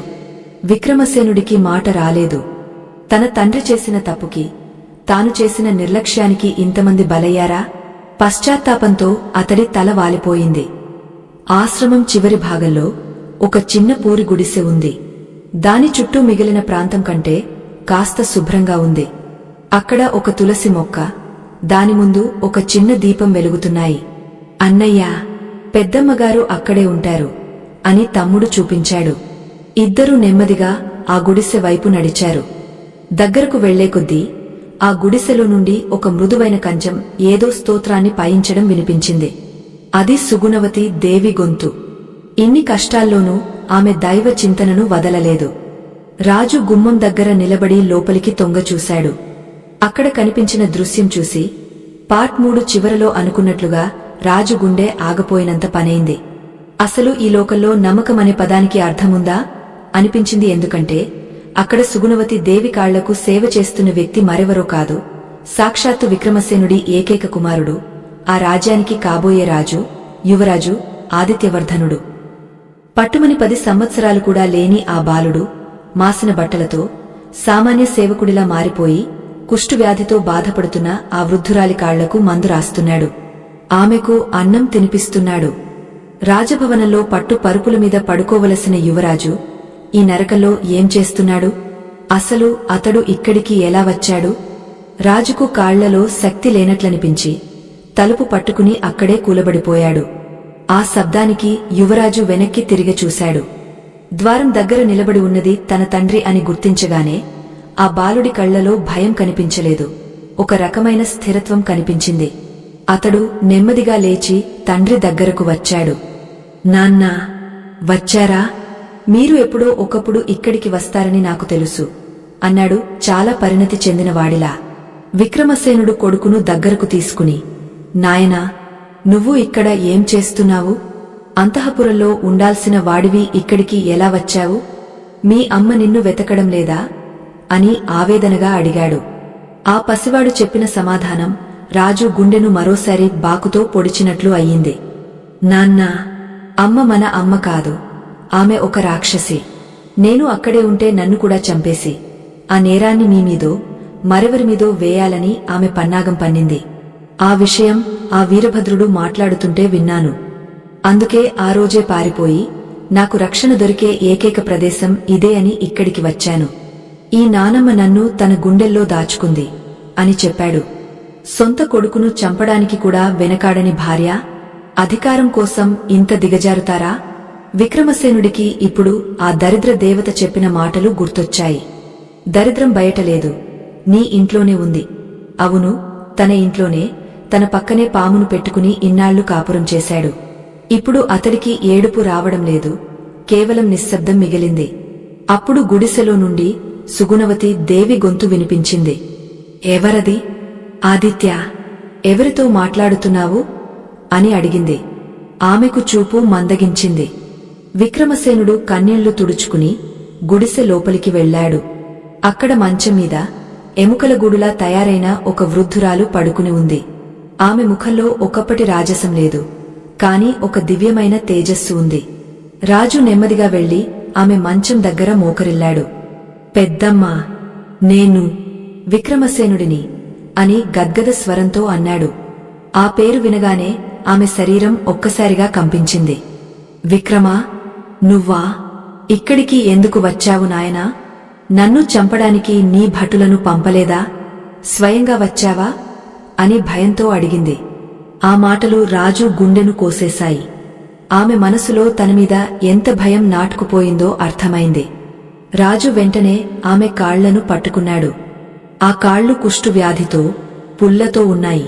అయినా సరే రాజు అసహించుకోలేదు. తన కళ్లలో నుండి జలజల రాలుతున్న కన్నీళ్లతో ఆ కాళ్లను కడిగాడు. పెద్దమ్మా, నన్ను క్షమించు. జరిగింది ఏదో జరిగిపోయింది. నా తండ్రి చేసిన పాపానికి, నేను చేసిన నిర్లక్ష్యానికి ప్రాయశ్చిత్తం చేసుకోవడానికి వచ్చాను.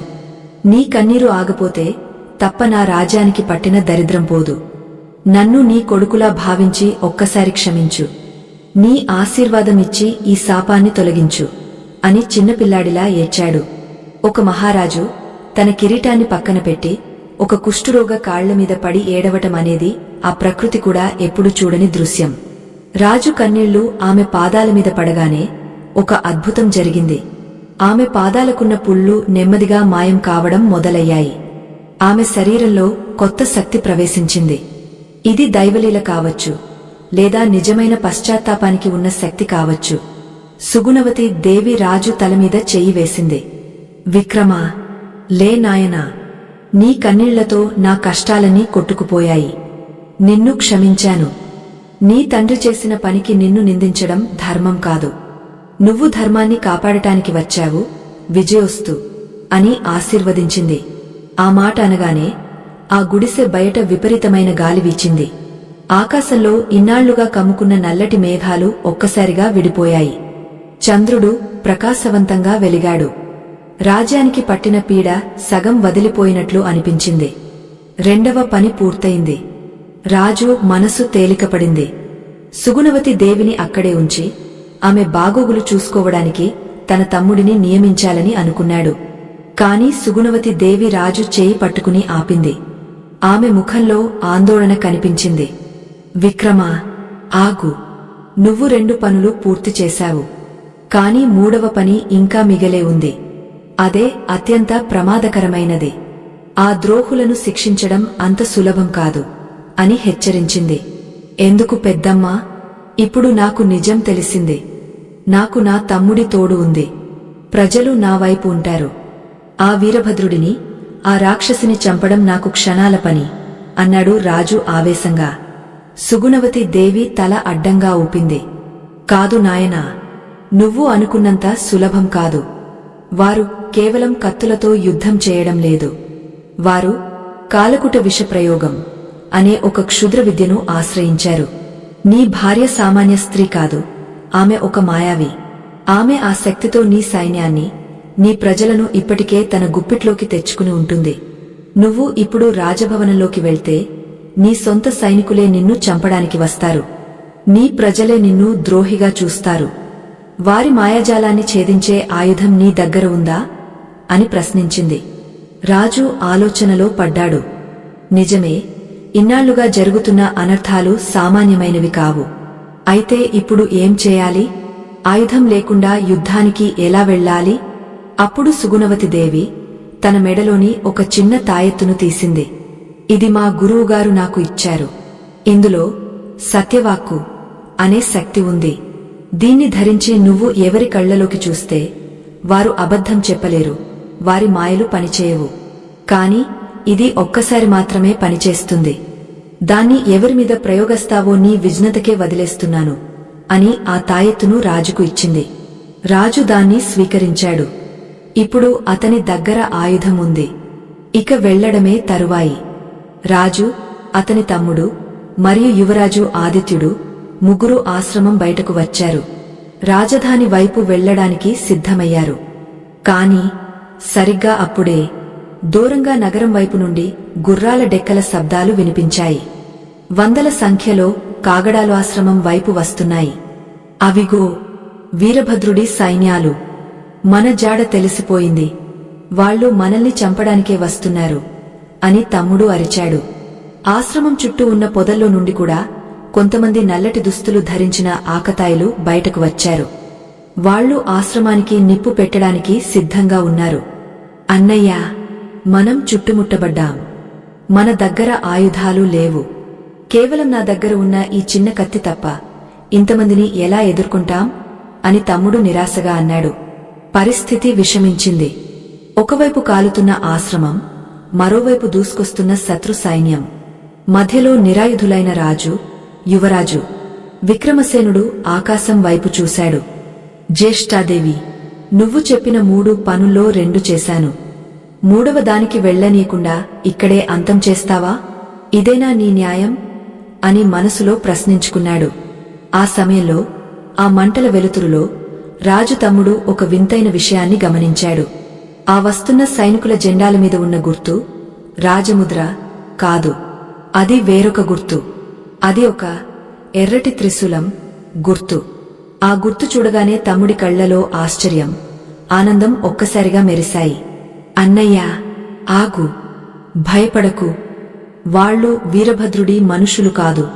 వాళ్ళు మనల్ని చంపడానికి రాలేదు అని గట్టిగా అరిచాడు తమ్ముడు. రాజు ఆశ్చర్యంగా, ఏమిటి? వీరభద్రుడి మనుషులు కాకపోతే ఇంకెవరు? ఈ అర్ధరాత్రి వేళ ఇంత సైన్యం ఎక్కడి నుండి వచ్చింది? ఆ ఎర్రటి త్రిశూలం ఎవరి గుర్తు అని అడిగాడు. అప్పుడు తమ్ముడు ఒక రహస్యాన్ని బయటపెట్టాడు. అన్నయ్యా, నేను 10 ఏళ్లుగా అజ్ఞాతంలో ఉన్నానని చెప్పాను కదా. ఆ సమయంలో నేను కేవలం దాక్కోలేదు. మన రాజ్యంలోని అడవి బిడ్డలను, గిరిజనులను, న్యాయం కోసం పోరాడే యువకులను కూడగట్టాను. వారితో ఒక రహస్య సైన్యాన్ని తయారు చేశాను. వారికి నేను ఇచ్చిన గడువు ఈరోజే. రాజభవనంలో గంట మోగింది కదా, అది ప్రమాద ఘంటిక కాదు, అది మన విప్లవానికి సంకేతం. ఆ గంట మోగగానే నా సైన్యం కదులుతుందని ముందే నిర్ణయించాం. వాళ్ళు మనకోసమే వస్తున్నారు. రాజుకు నమ్మశక్యం కాలేదు. తన తమ్ముడు ఇంత గొప్ప ప్రణాళిక వేశాడా? అయితే ఇందాక రాజభవనంలో వినిపించిన గంట శబ్దం వీరభద్రుడికి కూడా అర్థం కాలేదు. అంటే శత్రువులను వారి తెలియకుండానే దెబ్బ కొట్టారా? ఆ సైన్యం ఆశ్రమం దగ్గరకు చేరుకుంది. అందరూ గిరిజన వేషధారణలో ఉన్నారు. చేతిలో సంప్రదాయ ఆయుధాలు ఉన్నాయి. వారు రాగానే రాజుకు యువరాజుకు తలవంచి నమస్కరించారు. మహారాజా, మేము సిద్ధం. మీ ఆజ్ఞ కోసం వేచి ఉన్నాం. ఆ రాజభవనాన్ని బద్దలు కొట్టి ఆ ద్రోహుల తలలు తెగ్గోయడానికి ఒక్క మాట చెప్పండి అని వారి నాయకుడు ఉరిమి చూడలేనంత ఆవేశంతో అన్నాడు. ఇప్పుడు రాజు వెనుక బలం ఉంది, గుండెలో ధైర్యం ఉంది. పక్కన తమ్ముడు, కొడుకు ఉన్నారు. రాజు ఆ గిరిజన నాయకుడి చేతిలోని కత్తిని అందుకున్నాడు. అతడి కళ్లలో ఇప్పుడు జాలి లేదు, కేవలం ప్రళయ రుద్రుడి ఆగ్రహం మాత్రమే ఉంది. పదండి, రాజభవనానికి. ఈ రాత్రి ధర్మానికి అధర్మానికి మధ్య చివరి యుద్ధం జరగాలి. ఆ దరిద్ర దేవత కోరుకున్న మూడవ బలి ఆ ద్రోహుల రక్తమే అని గర్జించాడు. సైన్యం కదిలింది. రాజధాని వైపు ప్రయాణం సాగింది. కాని రాజభవనంలో వీరభద్రుడు, రాణి అంత సులభంగా ఓడిపోతారా? వారి దగ్గర ఉన్న కాలకుట విషప్రయోగం అనే క్షుద్రశక్తి మాటేమిటి? రాజు దగ్గర ఉన్న సత్యవాక్కు తాయెత్తు ఒక్కసారి మాత్రమే పనిచేస్తుంది. మరి ఇద్దరు ద్రోహులు ఉంటే ఎవరిమీద దాన్ని ప్రయోగిస్తాడు? రాజు వేసిన ప్లానేమిటి? వారు రాజభవనం సింహద్వారం దగ్గరకు చేరుకున్నారు. ద్వారాలు మూసి ఉన్నాయి. కోట గోడల మీద నుండి బాణాల వర్షం మొదలైంది. లోపల నుండి వీరభద్రుడు వికటాట్టహాసం చేస్తూ, రా విక్రమా, నీ కోసమే చూస్తున్నా. నీ చావు నా చేతిలోనే రాసి ఉంది. లోపలికి అడుగు పెడితే నీ కొడుకు తలని కాళ్ల దగ్గర పడుతుంది, జాగ్రత్త అని హెచ్చరించాడు. ఆ మాట వినగానే రాజు ఒక్క క్షణం ఆగిపోయాడు. తన కొడుకు తన పక్కనే ఉన్నాడు కదా, మరి వీరభద్రుడు ఎవరి గురించి మాట్లాడుతున్నాడు? పక్కన చూస్తే యువరాజు ఆదిత్యుడు మాయం. ఇందాకటి గందరగోళంలో ఎవరో యువరాజును లాక్కెళ్లిపోయారు. అయ్యో, మళ్లీ మోసం. నా కొడుకు ఎక్కడా అని రాజు అరుస్తుండగా కోట గోడమీద ఒక దృశ్యం కనిపించింది. వీరభద్రుడు యువరాజు గొంతుమీద కత్తిపెట్టి నిలబడి ఉన్నాడు. నీ సైన్యాన్ని వెనక్కి పంపు, లేదా నీ వారసుడిని ఇక్కడే బలిస్తా అని బెదిరించాడు. రాజు చేతిలోని కత్తి జారిపోయింది. ఇప్పుడేం చేయాలి? కొడుకు ప్రాణమా, రాజ్యమా? దరిద్ర దేవత చెప్పిన మాట నిజమైంది. నీ నీడ కూడా నిన్ను భయపెడుతుంది. ఇక్కడి నుండి ఎలా బయటపడాలి? ఆ ఉత్కంఠ భరితమైన క్షణంలో ఆ కోట గోడమీద ఉన్న మరొక వ్యక్తి ఎవరూ ఊహించని ఒక సాహసం చేశాడు. ఆ సాహసం చూసి వీరభద్రుడు కూడా బిత్తరపోయాడు. ఇంతకీ ఆ వ్యక్తి ఎవరు? ఏం చేశారు? ఆ కోట గోడమీద మృత్యువు అంచుల వద్ద నిలబడి ఉన్న ఆ సమయంలో అందరినీ నిశ్చేష్టులను చేస్తూ సాహసం చేసిన ఆ వ్యక్తి మరెవరో కాదు, సాక్షాత్తు ఆ పసివాడైన యువరాజు ఆదిత్యవర్ధనుడే. తండ్రిని బెదిరించడానికి వీరభద్రుడు కత్తిని యువరాజు గొంతుమీద ఆంచాడు. కాని ఆ 10 ఏళ్ల బాలుడు కుష్ఠరోగుల ఆశ్రమంలో గడిపిన ఆ కొన్ని రోజుల్లో జీవితమంటే ఏమిటో, ధైర్యమంటే ఏమిటో నేర్చుకున్నాడు. భయంతో వణికిపోవడానికి బదులుగా ఆదిత్యుడు తన నడుముకు దాచుకున్న ఒక చిన్న పొట్లాన్ని మెరుపు వేగంతో తీశాడు. అందులో ఉన్నది ఆయుధం కాదు, ఆశ్రమంలోని హోమగుండం నుండి సేకరించిన రక్షాభస్మం, బూడిద. ఆ బూడిదను ఒక్కసారిగా వీరభద్రుడి కళ్లలో కొట్టాడు. ఊహించని ఈ పరిణామానికి వీరభద్రుడు అమ్మో అని అరుస్తూ కళ్లలో మంటతో వెనక్కి తగ్గాడు. ఆ క్షణకాలం చాలు. ఆదిత్యుడు అక్కడే ఉన్న కోటగోడ అంచు నుండి కింద ఉన్న నీటి కందకంలోకి దూకేశాడు. పట్టుకోండి, వాడిని పట్టుకోండి అని వీరభద్రుడు అరుస్తున్నాడు. కాని కింద ఉన్న గిరిజన సైన్యం అప్పటికే సిద్ధంగా ఉంది. యువరాజు నీటిలో పడగానే వారు అతడిని రక్షించి ఒడ్డుకు చేర్చారు.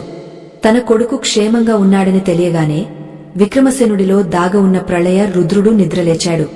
ఇక అతడిని ఆపడం ఎవరి తరమూ కాదు. హర హర మహాదేవ అనే యుద్ధ నినాదంతో విక్రమసేనుడు సింహద్వారం వైపు పరుగెత్తాడు. అతని వెనుక ఉన్న గిరిజన సైన్యం ఉప్పెనలా కోట గోడలను తాకింది. వీరభద్రుడి సైనికులు బాణాల వర్షం కురిపిస్తున్నారు. కాని ధర్మం కోసం పోరాడేవారికి మరణం అంటే భయం ఉండదు. వారు చెట్ల కాండాలను తీసుకువచ్చి కోట తలుపులను బద్దలు కొట్టారు. భారీ శబ్దంతో సింహద్వారం నేలకులింది. యుద్ధం మొదలైంది. కాని ఇది సామాన్యమైన యుద్ధం కాదు. వీరభద్రుడు, రాణి కలిసి ప్రయోగించిన కాలకుట విషప్రయోగం ఇప్పుడు తన ప్రతాపం చూపిస్తోంది. కోట లోపల అడుగుపెట్టగానే విచిత్రమైన ఆకుపచ్చ పొగలు కమ్ముకున్నాయి. ఆ పొగ పీల్చిన విక్రమసేనుడి సైనికులు స్పృహ కోల్పోవడం లేదా పిచ్చివాళ్లలా ప్రవర్తించడం మొదలుపెట్టారు. మిత్రులు ఎవరో శత్రువులు ఎవరో తెలియక ఒకరినొకరు నరుక్కుంటున్నారు. విక్రమసేనుడు అతని తమ్ముడు ముఖానికి వస్త్రాలు కట్టుకుని ఆ పొగను ఛేదించుకుంటూ ముందుకు సాగుతున్నారు. వారి లక్ష్యం ఒక్కటే, అంతఃపురంలో ఉన్న ఆ ఇద్దరు ద్రోహులు. దారిలో అడ్డువచ్చిన సైనికులను, రాక్షస శక్తులను ఎదుర్కొంటూ వారు రాజదర్బార్ సభా ప్రాంగణం చేరుకున్నారు. అక్కడ కనిపించిన దృశ్యం భయానకంగా ఉంది. సింహాసనం మీద రాణి కూర్చుని ఉంది. ఆమె జుట్టు విరబోసుకుని కళ్ళు ఎర్రగా మారి ఏదో మంత్రం జపిస్తోంది. ఆమె పక్కన వీరభద్రుడు చేతిలో నెత్తురోడుతున్న కత్తితో ఒక రాక్షసుడిలా నిలబడి ఉన్నాడు. వారిద్దరి చుట్టూ ఒక అదృశ్య కవచముంది. విక్రమసేనుడిని చూడగానే వీరభద్రుడు వికటాట్టహాసం చేశాడు. వచ్చావా విక్రమా? నీ చావును వెతుక్కుంటూ వచ్చావా? ఈ రాజ్యం నాది, ఈ సంపద నాది. నీలాంటి పెరికివాడికి ఈ సింహాసనమీద కూర్చునే అర్హత లేదు అని అరిచాడు. విక్రమసేనుడు ప్రశాంతంగా, వీరభద్రా, రాజ్యం ఎవరిదో కాలం నిర్ణయిస్తుంది. కాని ధర్మం వైపు ఉన్నవాడిదే గెలుపు. నీ పాపాలు పండినాయి. ఈరోజే నీ అంతం అంటూ కత్తిదూసి ముందుకు ఉరికాడు. కాని వీరభద్రుడు సామాన్యుడు కాదు. అతడు కూడా గొప్ప యోధుడే కాకుండా ఇప్పుడు క్షుద్ర శక్తుల ప్రభావంతో పదింతలు బలవంతుడయ్యాడు. ఇద్దరి మధ్య భీకరమైన ద్వంద్వ యుద్ధం మొదలైంది. కత్తుల శబ్దాలతో ఆ సభా మంటపం దద్దరిల్లిపోయింది. విక్రమసేనుడు ఎంత గొప్పగా పోరాడినా వీరభద్రుడి శక్తి ముందు నిలవలేకపోతున్నాడు. వీరభద్రుడు విసిరే ప్రతివేటుకు రాజు వెనక్కి తగ్గుతున్నాడు. మరోపక్క రాణి తన మంత్రశక్తితో రాజు తమ్ముడిని, మిగిలిన సైన్యాన్ని స్తంభించిపోయేలా చేసింది. వారు కదలలేకపోతున్నారు. పరిస్థితి చేజారిపోతోంది. విక్రమసేనుడికి అలసట వస్తోంది. చేతిలో కత్తి బరువుగా మారుతోంది. వీరభద్రుడు గెలుపు నవ్వుతూ, చూసావా విక్రమా, ధర్మం నిన్ను గెలిపించదు, శక్తి మాత్రమే గెలిపిస్తుంది. నీ భార్య నా వైపు ఉంది, నీ సైన్యం నా కాళ్ల కింద ఉంది. ఇప్పుడు నిన్ను రక్షించేదెవరు అని ఎగతాళి చేశాడు. అప్పుడే విక్రమసేనుడికి సుగుణవతి దేవి ఇచ్చిన సత్యవాక్కు తాయెత్తు గుర్తుకొచ్చింది. ఇది ఒక్కసారి మాత్రమే పనిచేస్తుంది. ఎవరిమీద ప్రయోగస్తావో నీ ఇష్టం అని ఆమె చెప్పిన మాటలు మదిలో మెదిలాయి. ఇప్పుడు అతడి ముందు 2 లక్ష్యాలు ఉన్నాయి. ఒకటి వీరభద్రుడు, అతడిని చంపితే యుద్ధం ఆగుతుంది. 2 రాణి, ఆమె మాయాజాలాన్ని ఆపితే సైన్యం బతుకుతుంది. కాని వీరభద్రుడిని ఈ తాయెత్తుతో చంపలేం, కేవలం నిజం చెప్పించగలం. మరి రాణి? రాజు ఒక నిర్ణయానికి వచ్చాడు. ఈ మాయాజాలం, ఈ క్షుద్రశక్తి అంతా రాణి మంత్రాల వల్లే నడుస్తోంది. ఆమె ఆగితే వీరభద్రుడి బలం సగం అవుతుంది. అంతేకాక అసలు వీరభద్రుడికి ఇంత ధైర్యం ఎక్కడి నుండి వచ్చిందో, వీరి కుట్ర వెనుక ఉన్న అసలు రహస్యం ఏమిటో ఆమె ద్వారానే తెలియాలి. వీరభద్రుడు చివరి వేటు వేయడానికి కత్తి ఎత్తాడు. సరిగ్గా అదే సమయానికి విక్రమసేనుడు తన మెడలోని తాయెత్తును తెంపి సర్వశక్తులు కూడదీసుకుని సింహాసనమీద ఉన్న రాణి వైపు విసిరాడు. ఓం సత్యం పరమ ధీమహి అని గట్టిగా నినదించాడు. ఆ తాయెత్తు మెరుపు వేగంతో వెళ్లి రాణి నుదుటిని తాకింది. అంతే, ఆమె జపిస్తున్న మంత్రం ఆగపోయింది. ఆమె చుట్టూ ఉన్న నల్లటి కాంతి మాయమైంది. ఆమె శరీరం ఒక్కసారిగా కుదుపుకు లోనైంది. ఆమె కళ్లలోని ఎరుపు రంగు పోయి మామూలు మనిషిలా మారింది. కాని ఆమె నోటి నుండి ఇప్పుడు మాటలు రావడం లేదు. ఒక ప్రవాహంలా నిజం బయటకు వస్తోంది. ఆ తాయెత్తు ప్రభావం అలాంటిది. రాణి సింహాసనం నుండి కింద పడిపోయి గట్టిగా అరవడం మొదలుపెట్టింది. ఆగండి, యుద్ధమాపండి, మేమంతా మోసపోయాం. వీరభద్రుడు కేవలం రాజ్యం కోసం ఇది చేయడం లేదు. అతడికి కావలసింది సింహాసనం కాదు, ఈ కోట కింద ఉన్న రక్తనిధి. ఈ మాట వినగానే వీరభద్రుడి ముఖం రంగు మారింది. అతడిలో భయం కనిపించింది. నోరు ముయ్యవే పిచ్చిదానా అని అరిచాడు. కాని రాణి ఆగలేదు. సత్యవాక్కు ఆమెను శాసిస్తోంది. విక్రమా, విను, వీరభద్రుడు నీ స్నేహితుడు కాదు. అతడు మన శత్రు రాజ్యపు గుజ్జచారి కూడా కాదు. అతడు ఒక పిశాచ సాధకుడు. ఈ రాజ్యం కింద 1000 సంవత్సరాల క్రితం దాచబడిన ఒక నిధి ఉంది. అది బంగారం కాదు, అది అమరత్వం ఇచ్చే రసాయనిక నిధి. దాన్ని పొందాలంటే రాజవంశానికి చెందిన రక్తాన్ని బలి ఇవ్వాలి. అందుకే నిన్ను, నీ కొడుకును చంపాలనుకున్నాడు. నన్ను కేవలం వాడుకున్నాడు. నేను రాణిని అవుతానని ఆశపెట్టాడు. కాని చివరికి నన్ను కూడా బలి ఇవ్వడమే వాడి ప్లాన్ అని గొంతు చించుకుని నిజం చెప్పింది. ఈ నిజం తెలియగానే సభలోని వారందరూ, చివరకు వీరభద్రుడి సైనికులు కూడా ఆశ్చర్యపోయారు. తాము పోరాడుతున్నది తమ సేనాధిపతి కోసం కాదు, ఒక రాక్షసుడి స్వార్థం కోసం అని వారికి అర్థమైంది. రాణి మాయ వదిలిపోవడంతో విక్రమసేనుడి తమ్ముడు మరియు సైన్యం మళ్లీ కదిలే శక్తిని పొందారు. విక్రమసేనుడు రౌద్రాకారంతో లేచాడు. వీరభద్రా, ఇంతకాలం స్నేహం పేరుతో నా పక్కనే ఉంటూ నా వంశాన్ని, నా రాజ్యాన్ని బలి ఇవ్వాలనుకున్నావా? అమరత్వం కావాలా నీకు? ఈ రోజు నీకు మరణం తప్ప మరేది దక్కదు అని గర్జించాడు. వీరభద్రుడికి ఇప్పుడు అర్థమైంది, తన ఆట ముగిసింది అని. తన రహస్యం బయటపడింది. తన సైన్యం కూడా తనను అనుమానంగా చూస్తోంది. ఇక దాక్కోవడానికి ఏమీ లేదు. అప్పుడు అతడు వికృతంగా నవ్వాడు. ఆ నవ్వు మనిషి నవ్వులా లేదు. హహహ, అవును రాజా, నిజం తెలిసింది కదా. అయితే ఏం చేస్తావు? నన్ను చంపుతావా? పిచ్చివాడా, ఆ అమరత్వ నిధిని పొందడానికి నేను ఏనాడో నా ఆత్మను అమ్ముకున్నాను. ఇప్పుడు నా శరీరం కేవలం ఒక కవచం మాత్రమే. దీనిలో ఉన్నది సామాన్య ప్రాణం కాదు అంటూ తన మెడలోని ఒక నల్లటి తాడును తెంపాడు. అందులో నుండి ఒక చిన్న సీసాను తీసి అందులోని ద్రవాన్ని నోట్లో పోసుకున్నాడు. అంతే, అతడి శరీరం ఒక్కసారిగా ఉబ్బడం మొదలైంది. కండరాలు రాళ్లలా మారాయి. కళ్ళు నిప్పుకణికల్లా మండిపోయాయి. అతడి ఎత్తు రెట్టింపు అయ్యింది. ఇప్పుడు అతడు మనిషి కాదు, ఒక మహారక్కసుడు. ఇప్పుడు రండిరా, ఎంతమంది వస్తారో రండి. మీ అందరి రక్తాన్ని తాగే ఆ నిధిని నేనే స్వయంగా తీసుకుంటాను అని వీరభద్రుడు గదలాంటి తన పిడికిలితో నేలమీద కొట్టాడు. ఆ దెబ్బకు సభా మంటపం స్తంభాలు బీటలు వారాయి. విక్రమసేనుడు, అతని తమ్ముడు, సైనికులు అందరూ ఆ ధాటికి కింద పడిపోయారు. సాధారణ ఆయుధాలు అతడిని గాయపరచలేవు. బాణాలు అతడి శరీరానికి తగిలి విరిగిపోతున్నాయి. విక్రమసేనుడి కత్తి కూడా అతడిని తాకగానే వంగపోయింది. వీరభద్రుడు విక్రమసేనుడి గొంతు పట్టుకుని పైకి లేపాడు. నీ ఆఖరి ఘడియ వచ్చింది విక్రమా. నీ తండ్రి చేసిన పాపం, నీ అమాయకత్వం, నా శక్తి అన్ని కలిపి ఈరోజు నీ అంతానికి కారణమయ్యాయి అని గొంతు నులమడం మొదలుపెట్టాడు. విక్రమసేనుడికి ఊపిరి ఆడటం లేదు. కళ్ళు బైర్లు కమ్ముతున్నాయి. తమ్ముడు రక్షించడానికి వచ్చినా వీరభద్రుడు ఒక్క తన్నుతో అతడిని దూరంగా విసిరేశాడు. ఇక ఆశలేదు. జ్యేష్ఠాదేవి చెప్పిన 3 పనులు ఇంకా పూర్తి కాలేదు. ద్రోహిని శిక్షించలేకపోయాడు. రాజ్యం నాశనం కాబోతోంది. రాజు మరణానికి సిద్ధమయ్యాడు. కళ్ళు మూసుకుని ఆఖరిసారిగా తన ఇష్టదైవాన్ని, ఆ జ్యేష్ఠాదేవిని తలుచుకున్నాడు. తల్లీ, నేను ఓడిపోయాను. నా శక్తి సరిపోలేదు అని మనసులో అనుకున్నాడు. సరిగ్గా ఆ క్షణంలో సభా మంటపం బయట నుండి కాదు, ఏకంగా భూమి లోపల నుండి ఒక భయంకరమైన గర్జన వినిపించింది. ఆ శబ్దానికి వీరభద్రుడు కూడా ఉలిక్కిపడి విక్రమసేనుడిని వదిలేశాడు. రాజభవనం మొత్తం భూకంపం వచ్చినట్లు ఊగపోయింది. అందరూ భయంతో అటూ ఇటూ చూస్తుండగా రాణి కూర్చున్న సింహాసనం వెనుక ఉన్న గోడ పగుళ్లు ఇచ్చింది. ఆ పగుళ్ల నుండి ఒక ప్రకాశవంతమైన కాంతి బయటకు వచ్చింది. ఆ కాంతితో పాటు ఒక గంభీరమైన గొంతు వినిపించింది. విక్రమసేన, నువ్వు ఓడిపోలేదు. నువ్వు 2 పనులు పూర్తి చేశావు.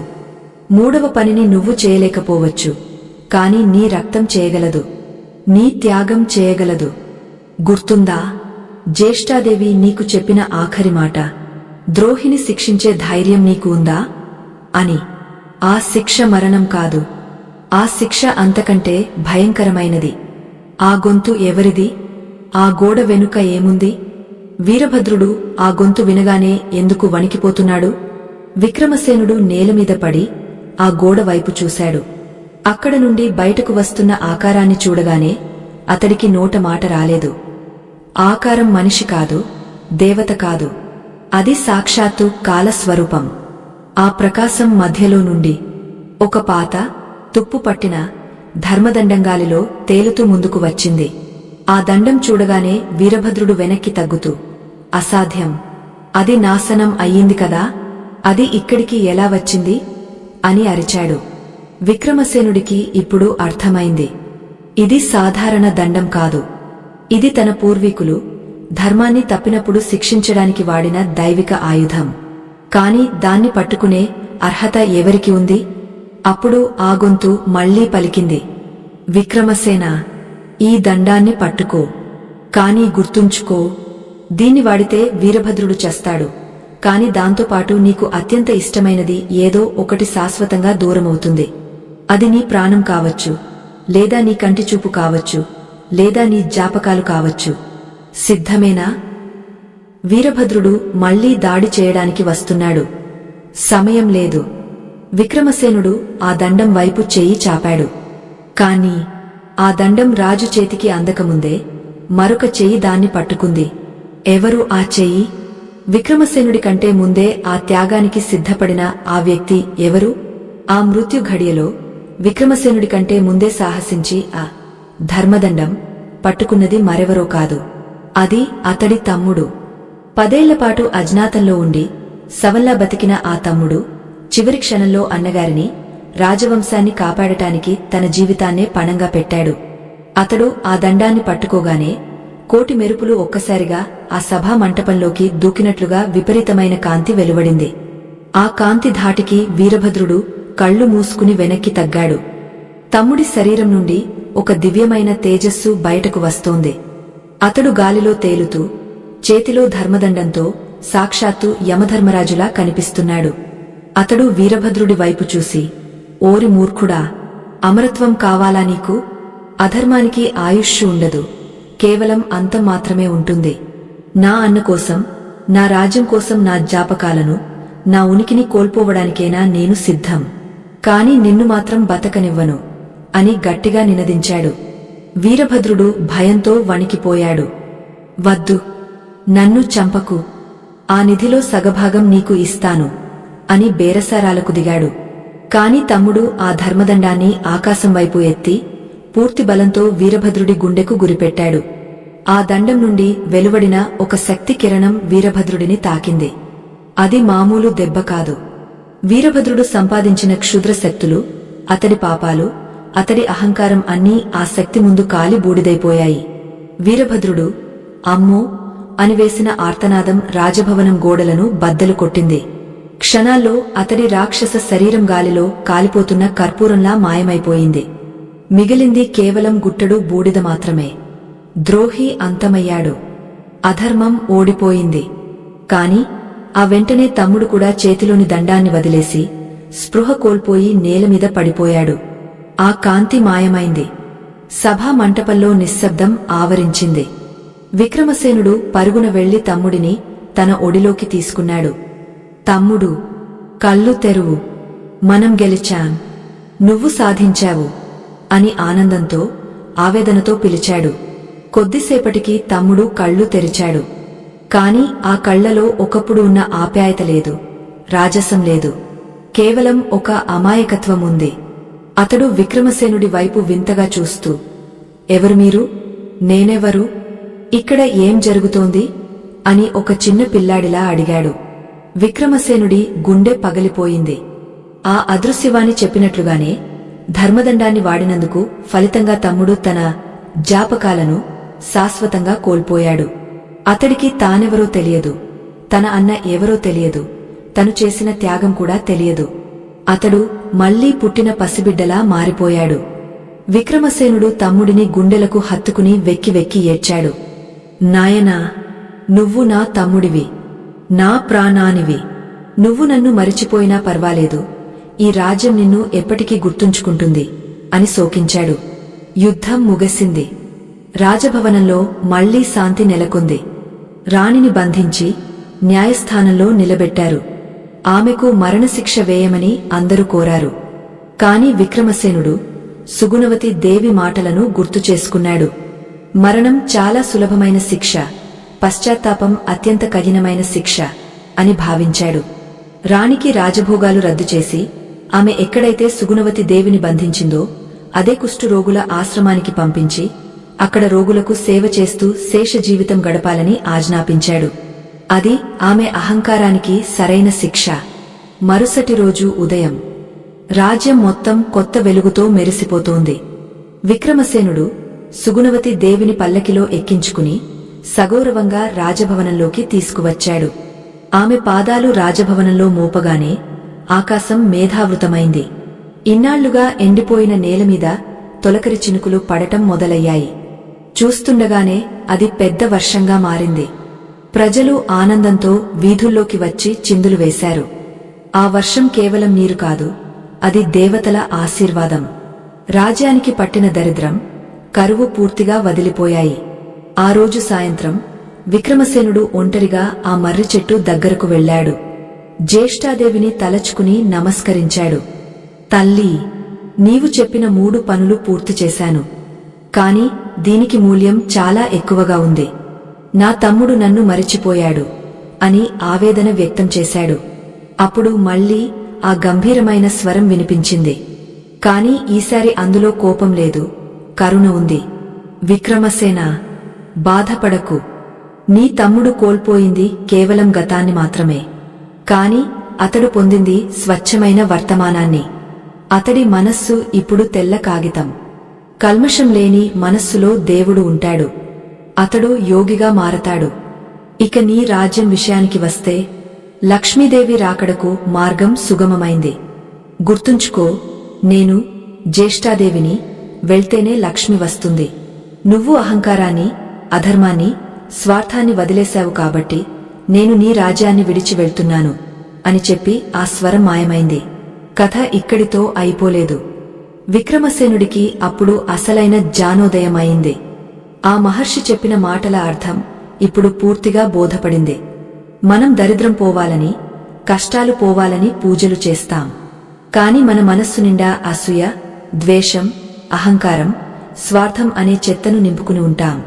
ఆ చెత్త ఉన్నంత కాలం జ్యేష్ఠాదేవి, దరిద్రం మనతోనే ఉంటుంది. ఎప్పుడైతే మనం ఆ చెత్తను బయట పడేస్తామో, మన తప్పులను ఒప్పుకుని పశ్చాత్తాపడతామో, రాజు సుగుణవతి కాళ్లు కడిగినట్లు మనలోని స్వార్థాన్ని చంపుకుంటామో, తమ్ముడి త్యాగంలాగా, అప్పుడు దరిద్రం దానంతటా అదే వెళ్లిపోతుంది. ఖాళీ అయిన ఆ స్థానంలోకి లక్ష్మీదేవి, ఐశ్వర్యం వచ్చి తీరుతుంది. ఇదే ఏ పురాణంలోనూ నేరుగా చెప్పని రహస్యం. పూజలు చేయడం అంటే కేవలం చేతులతో చేసే పని కాదు, మనసుతో చేసే పరివర్తన. విక్రమసేనుడు యజ్ఞాలు చేసినప్పుడు ఫలితం రాలేదు, కాని త్యాగం చేసినప్పుడు ఫలితం వచ్చింది. ఆ తర్వాత విక్రమసేనుడు చాలా కాలం పాటు ధర్మబద్ధంగా రాజ్యాన్ని పాలించాడు. యువరాజు ఆదిత్యుడు పెద్దవాడాయ్ తండ్రికి తగ్గ తనయుడిగా పేరు తెచ్చుకున్నాడు. జ్ఞాపకాలు కోల్పోయిన తమ్ముడు రాజభవనంలోనే ఒక సాధువులా అందరి ప్రేమను పొందుతూ ప్రశాంత జీవితం గడిపాడు. రాజ్యం సుభిక్షంగా వర్ధిల్లింది. చూసారా మిత్రులారా, దరిద్రం అనేది విధిరాత కాదు, అది మన చేతల్లో, మన ఆలోచనల్లో ఉండే ఒక స్థితి. దాన్ని మార్చుకునే శక్తి మనకే ఉంది. విక్రమసేనుడి ప్రయాణం మీకు ఒక కొత్త మార్గాన్ని చూపించిందని నమ్ముతున్నాను. ఈ కథనం మీ గుండెను తాకినట్లయితే, మీలో ఏదో ఒక చిన్న మార్పుకు కారణమైతే ఈ వీడియోను లైక్ చేయడం మర్చిపోకండి. అలాగే మీ బంధుమిత్రులకు ఈ జ్ఞానాన్ని పంచడానికి ఈ వీడియోను షేర్ చేయండి.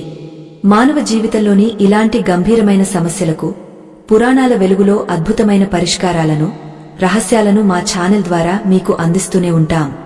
ఇలాంటి మరిన్ని ఆసక్తికరమైన ధార్మిక విశేషాలు, జీవన సత్యాలు తెలుసుకోవడానికి మా ఛానల్ని ఇప్పుడే సబ్స్క్రైబ్ చేసుకోండి. పక్కనే ఉన్న గంట సింబల్ని నొక్కండి. అప్పుడే మా వీడియోలు మీకు వెంటనే అందుతాయి. మరొక అద్భుతమైన కథనంతో మళ్లీ కలుద్దాం. అంతవరకు సెలవు. సర్వేజన సుఖినో భవంతు. శుభం.